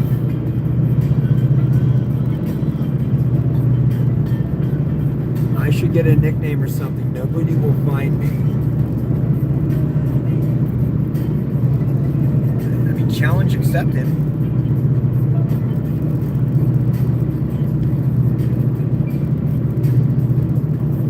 I feel like, yeah, people can reverse that stuff.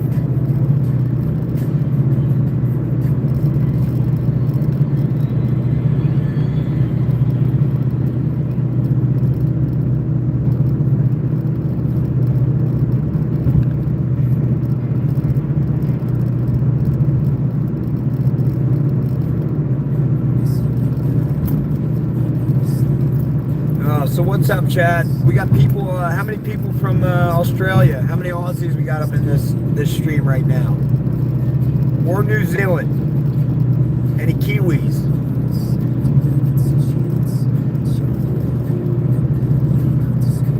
Do I remember everything James told me during the interview?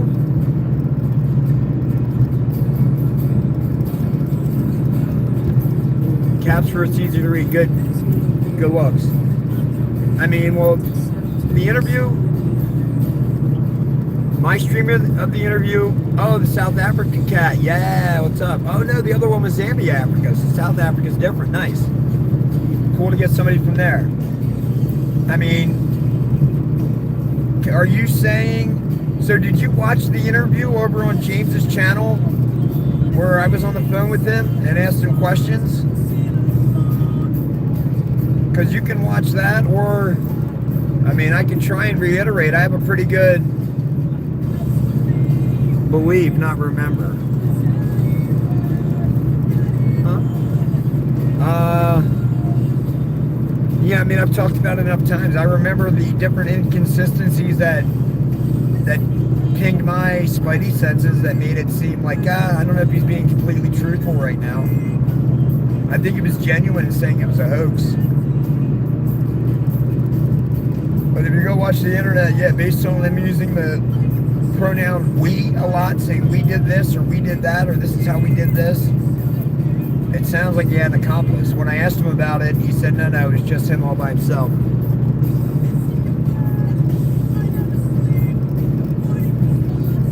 So, yeah, from what I can tell, I think it was a hoax. I I think I did speak to James, not some federal agent or MIB person. And yeah, I don't know. I was surprised he wasn't more sincere. When asked about, oh, dude, what did you learn from this? It's like, oh, people believe anything or something to that effect. It's like, oh, wow.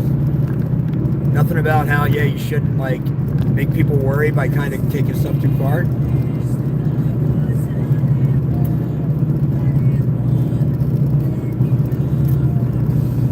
Oh.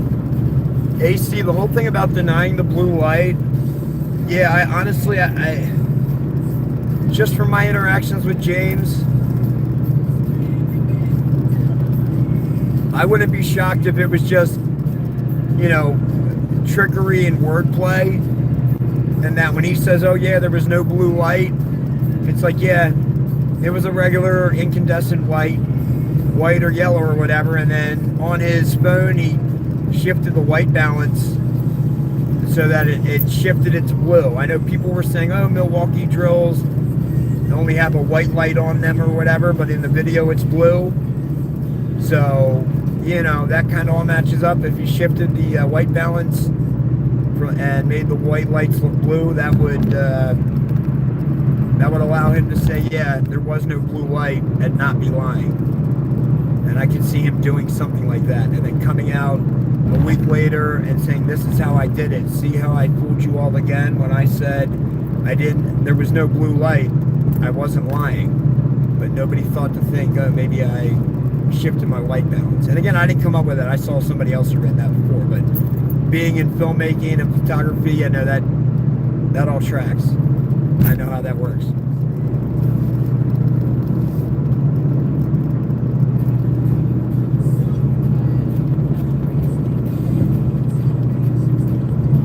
Oh, any other questions? I'm feeling pretty good. I do got to stretch at some point here. Probably get another coffee. And I don't know how many miles I have left because I can't see my GPS because I'm live streaming.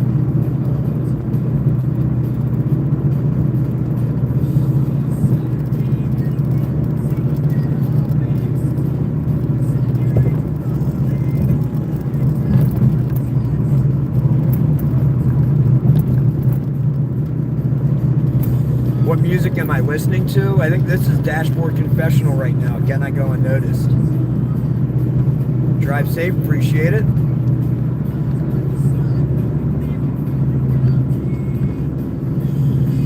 Oh, did I miss my turn? I'm too busy live streaming. No, you know what? I'm hitting the sheets up. Please send me anything but signals that are mixed. 'Cause I can't read your rolling eyes. Out of touch. Are we out of time? Wait until tomorrow. Better than, maybe we'll be better than. So what's another night? And I can't bear these nights of thoughts of going on without you. Wow, wow, wow. Alright guys, I'm gonna get gas and pee and get coffee. I'll be back. Looking at me then.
Yeah, we just had a big come up in this sheet. I wish I knew where it was at. Cause darn, dude, I went to go pay, and dude's like, "I'm sorry, is that all you're getting? Is that all you got?" I'm like, yeah, it's just this coffee refill." He's like, "Oh, you're good. Just walk out." I'm like, "Oh, all right, thank you, sir." So somehow, yeah. Who's gonna tell TT what?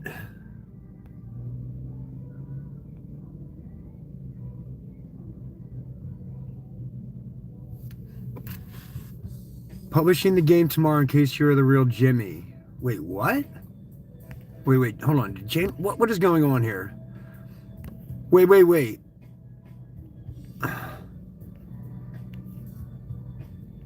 This is documenting me. Okay, cool. No profits to James, though. Drive safe for good night all night. Try no profit for James. And then James, what did he say? It says message retracted. Sell the tube and win his whole game. Ask for ashes to be put inside. If somebody buys one, maybe they should honor his wishes. Well, there he is. Publishing the game tomorrow in case you are the real Jimmy. Wait, am I tripping? I saw that. Okay.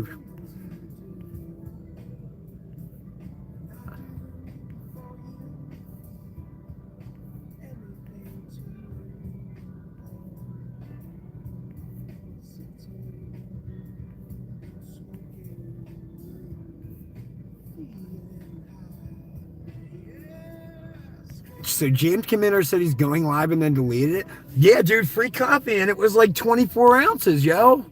I was like, let's go. Yeah, how weird is that, though? Doesn't it sound like we're all linked?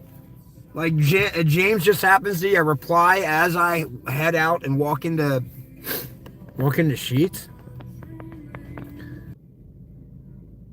All right, cool. I got my little map up again. Yeah. All right, 618. I got a full tank of gas. Man, you think we can? We're not gonna be able to make it home without a pee break, but I think we might be able to make it home without getting gas again. We shall see. Oh yeah, no, I'm good to go. I'm feeling good, guys. If I need to take a nap, I will. But right now, dude, I'm at almost 5 hours in. It's like, dang, yo, let's go. My bun's been driving for days. I mean, I can't even do the math at this point, but 5 hours, that seems like child's play. Jeez. I can do that all day, every day. So, where am I going out here? But yo, what? James, my man, how did you... Yo, if you're still in the chat here, dude, yeah, I'm happy to do another interview.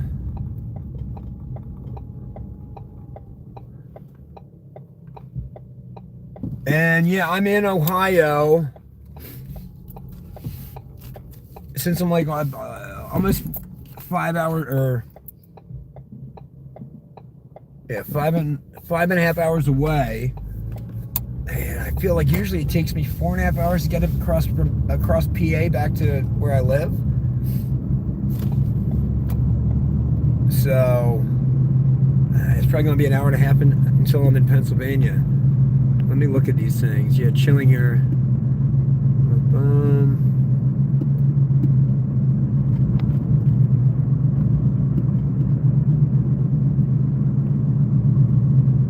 Dude, that's crazy about the James mini game. You're too kind.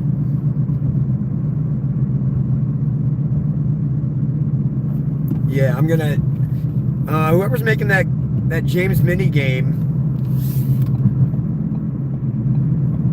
just because, yeah, I don't got a ton of sleep under my belt. My brain's going a little wonky. I doubt I'm gonna. I think you said it was called Gush or something like that. But yo, if you could email me, tylertransu@gmail.com, and send me the name of that game or whatever. Yeah, I'll definitely check it out. That'd be fun. Oh, James, yo, he just messaged and then deleted it. Oh, so James was gonna say, his homie, if you're in here, yeah, you can either just talk. Yeah, if you want to go live on on your channel and have, and give me a call. I guess I'll have to stop my live stream because, yeah, I'm not using the iPad anymore, only the phone, but... So, yeah, dude, if you need help, well, man, I'm about 12 hours away from you now. I was real close earlier. I'll gladly talk to you on the phone here. And we can kind of, hash out more stuff if you want. So, yeah, let me know if you want to do kind of like a... How many did I go to? All right, so I get to the first one. I go up and I knock on the door. Lady tells me to go around back. I got camera pointed at the ground, not trying to dox anybody or any properties. So, I give her the quick spiel. Hey, Tyler here, filmmaker, make documentaries. Guy by the name of James, he had this YouTube live video. Some stuff happened at the end where people were, think he could be harmed. It seemed like he had a grand mal seizure. So any chance there's a guy by the name of James here? Some people, the internet's come together and they think that he might live here. And she was like, no, I don't know anybody like that. I'm like, oh, okay, I'm just real sorry to bother you. I know this is kind of weird. Somebody just rolling up. So I go, no, it's fine or whatever. And then I go back in my car, and the second address on my list is directly across the street and one house down. And I can see, okay, well, yeah, there's no RAV4 there. There's no chicken coop. I will try and,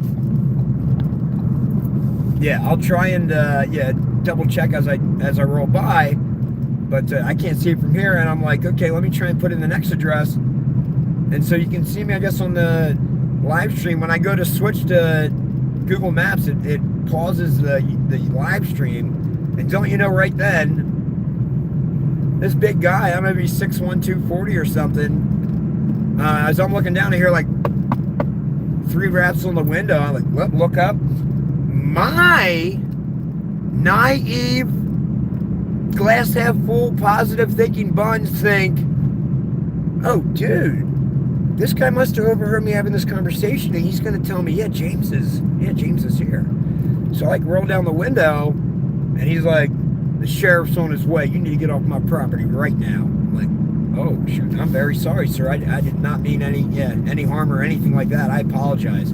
Just trying to help this guy or whatever it was. So, yeah, so crazy. And then I guess I flipped back over the stream to you and told you guys quick, and I'm backing out of there. I double-checked the other property quick. I did not knock, but there were no chicken coops, no creek, no RAV4. And then I went and parked at a park.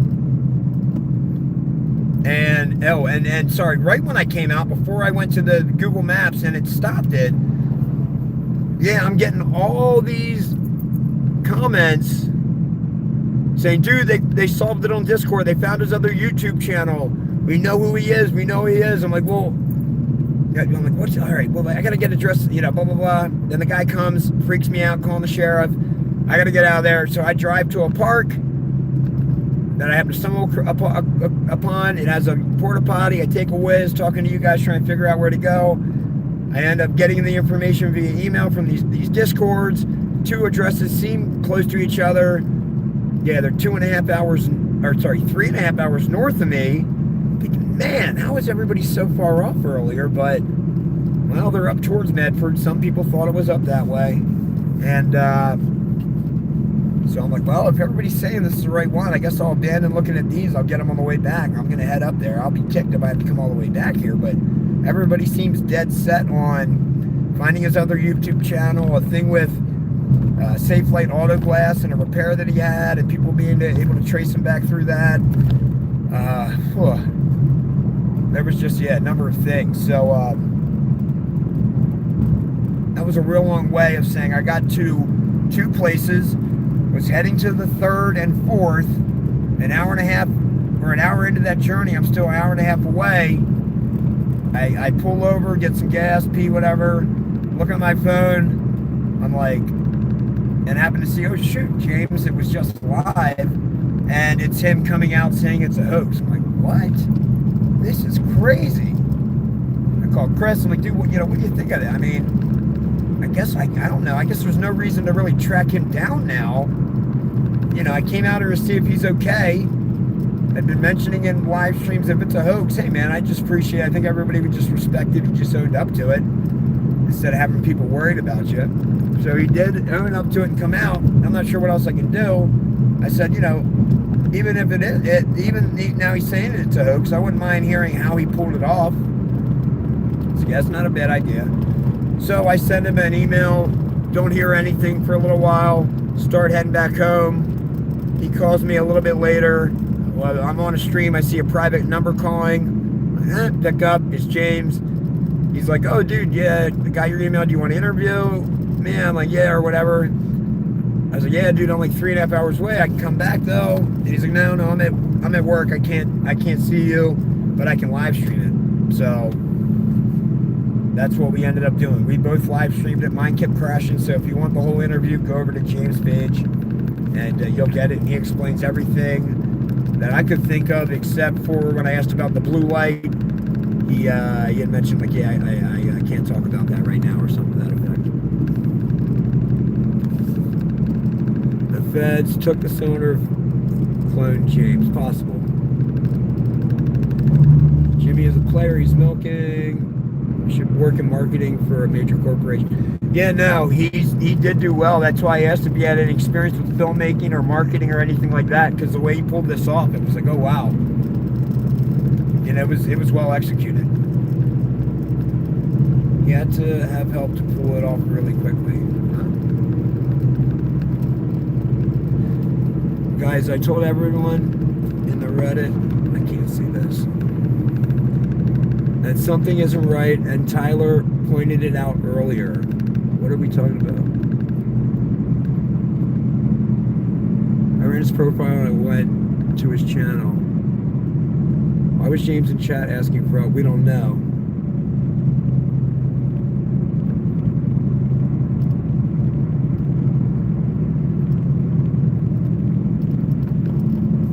Yeah, I thought he had been in here.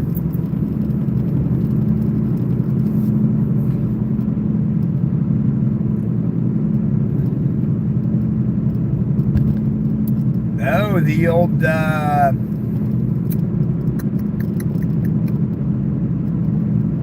I know what you mean by cat in the box. I thought there was a different, is it suspended animation? I think that's what it's called. Where the cat is both dead and alive until you observe it. Am I remembering that correctly? It's been a while since I heard it, and I'm not on, oh, Schrodinger's cat. Yes, that's what, I know it was something like common, not suspended animation. What was I thinking?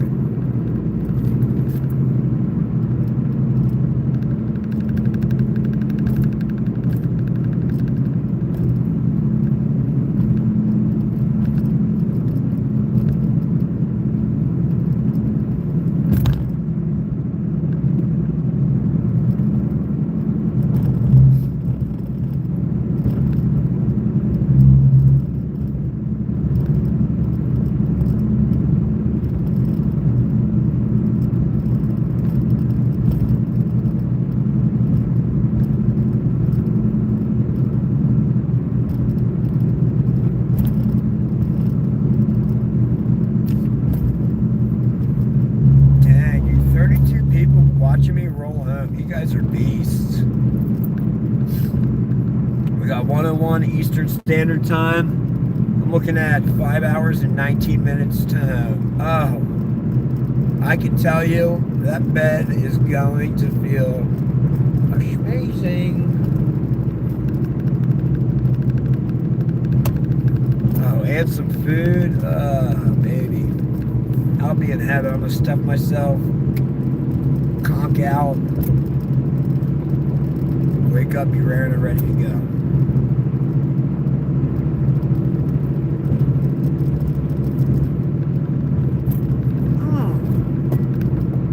Copy burnt the crap out of me. That'll wake me up.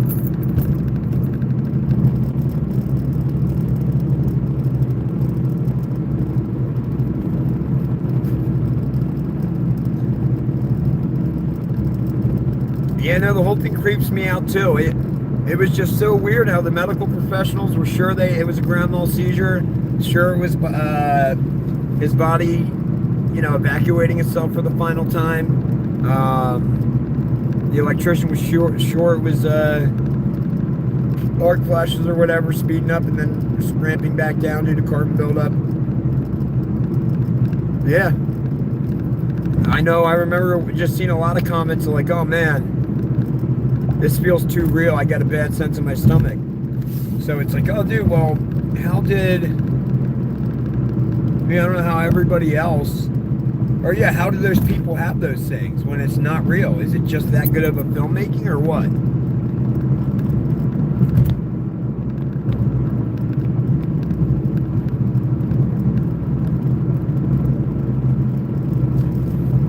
Normal people don't record those sounds. Yeah, no, I agree. But if you're really trying to make, a piece of content that's moving, and from the interview I had with him, it sounded like he was creative and he thought this stuff through.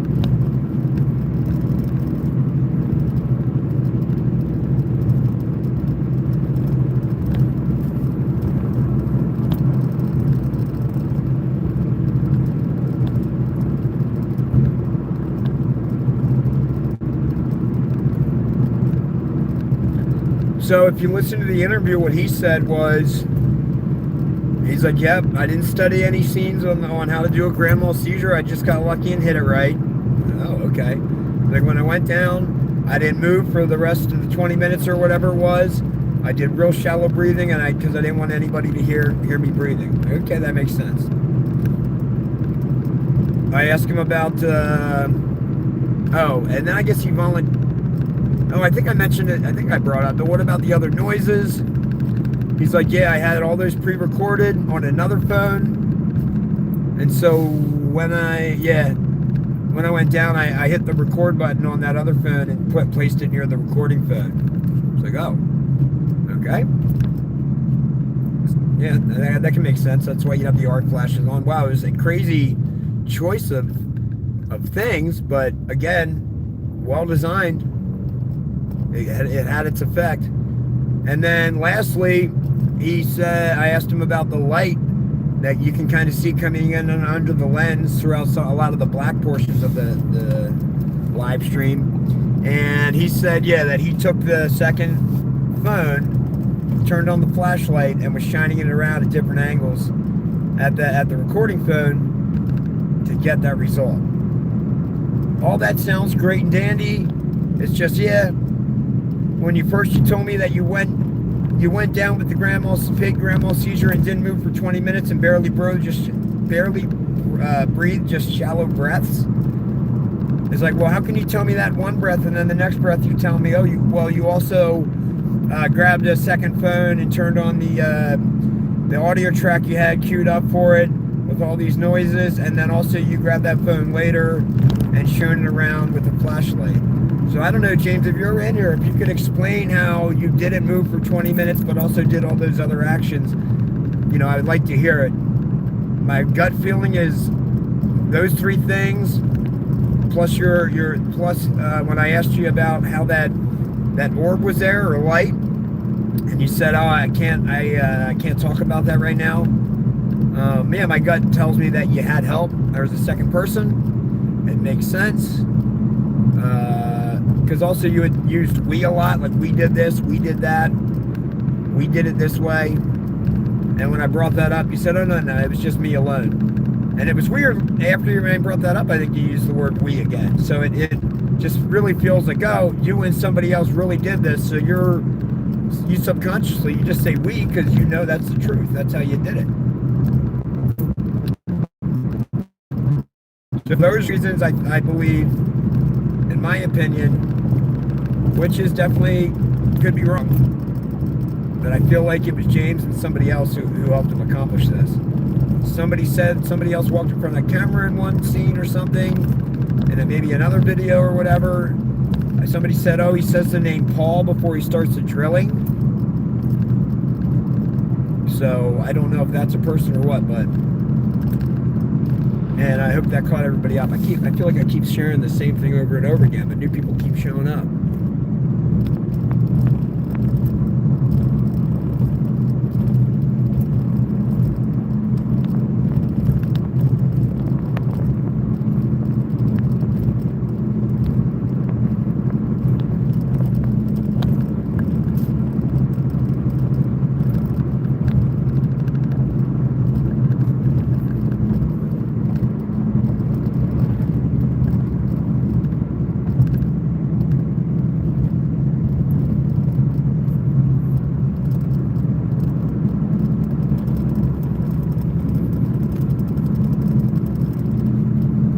Yeah, I don't know, Chris. Yeah, that's a good point.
Should have got a water, dude. I've been drinking so much coffee. I really need some like straight up water.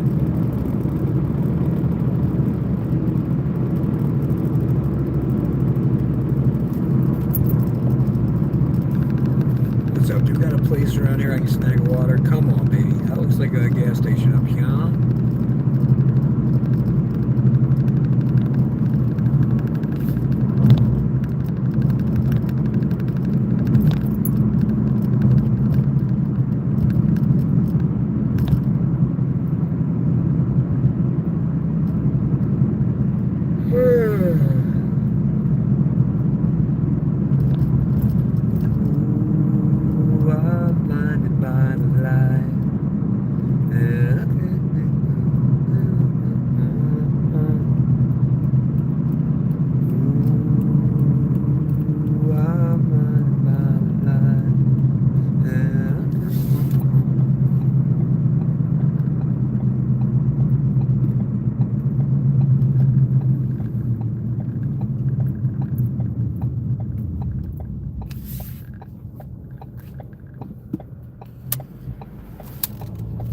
Alright guys, another gas station. I need some water, yo. It's late. I'm just pulling out a gas tank. Back with it. Alright guys, I'll be back.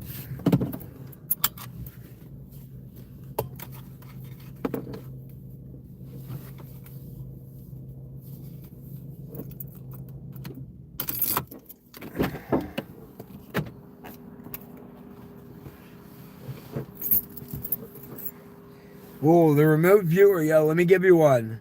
I'm gonna head in and get a bottle of water here. When I come back out, I want to read the comments and you tell me what brand of water I got. Come on, you can do it.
So hold on. Where's my remote viewer at? I got one. I don't.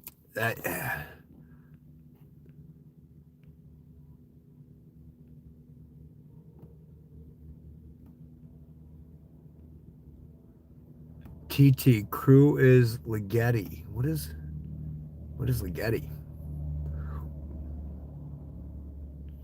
Google's water deal. Yeah, that's hilarious. James was there again. All right, hold on. Wait, where's the actual? Why is he Why is he posting then? Who was the one that was? Oh, Lisa. Is Lisa guessing on the water? Lisa, any guess? I guess she's not.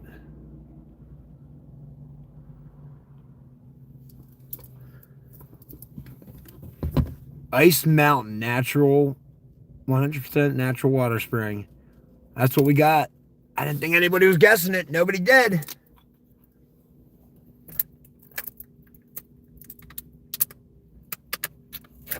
Oh my. Whoa. Wow. Compared to the last 120 ounces of coffee I drank, oh, that tasted good. Let me throw out this old coffee here. Oh.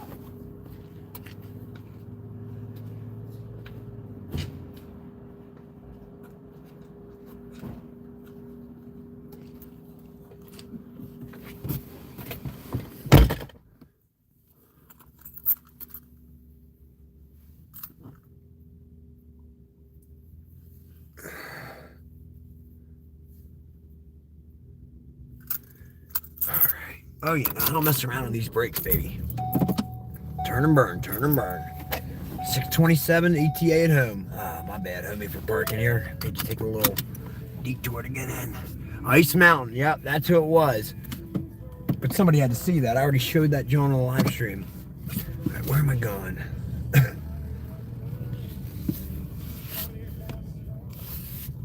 Oh man. Dude. Can anybody effing believe it? Like 17 hours out.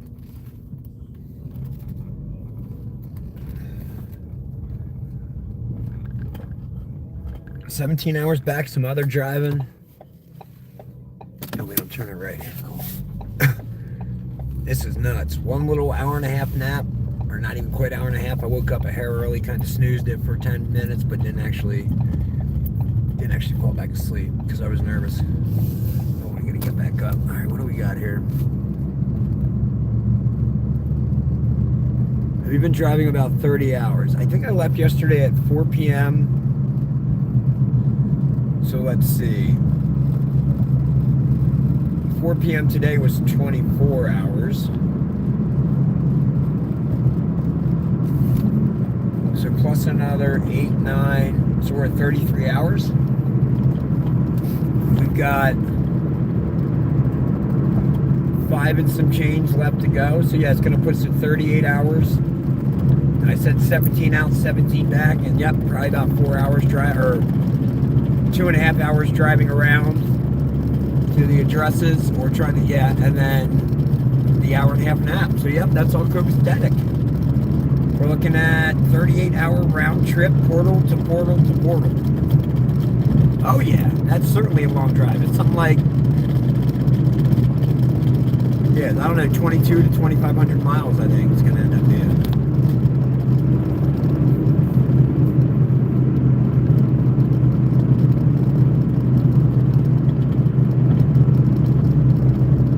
Oh, cool. After this, I got on I-80 East. Oh, that'll be smooth sailing.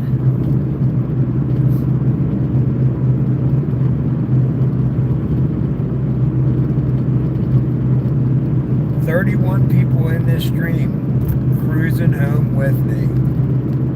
Man, you guys are awesome. Thank you.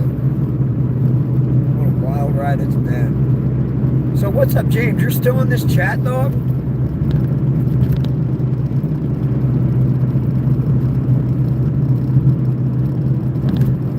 And I guess, James, why are you posting a message and then deleting it? That just sounds, yeah, I don't know, odd.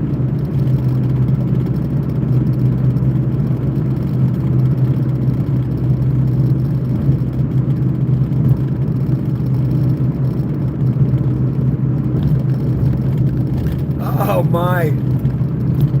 Of course Bob's gonna chime in. You should have asked him about Mothman. Bob, at this point, I'm starting to think you might be Mothman. I've never heard anybody bring up Mothman as much as you. And you know what, though? I absolutely love that passion and zest for it. So keep bringing up Mothman. Oh, yeah, I'm still rolling. Oh, bro faked a Mothman encounter? That would have made for like a much better story.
Bunions pop up on the screen. I haven't seen that word in a minute. Way to throw that out there. And I saw Uncanny earlier. I don't think I've seen that for a while. So good job.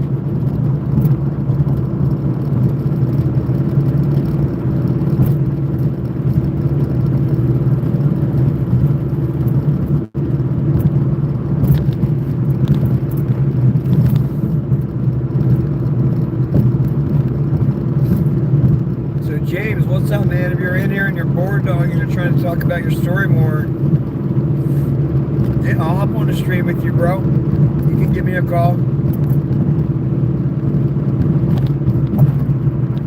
I think the one thing people are hung up on is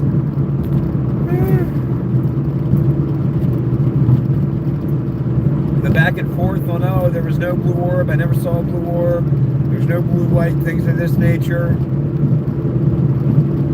I kind of believe that, yeah, you may have shifted the white balance of your phone. It was really a white light, so yeah, you're not technically lying that there was no blue orb or blue light. But it just seems weird. You haven't, addressed that. At one point you said you didn't see one. In the interview with me, you said, well, yes, I can't talk about that right now. Which is weird. I'm not sure why you can talk about that in the future unless it's like, oh, well, I don't have permission from so-and-so to let them know that or to out them as somebody who's helped me do this.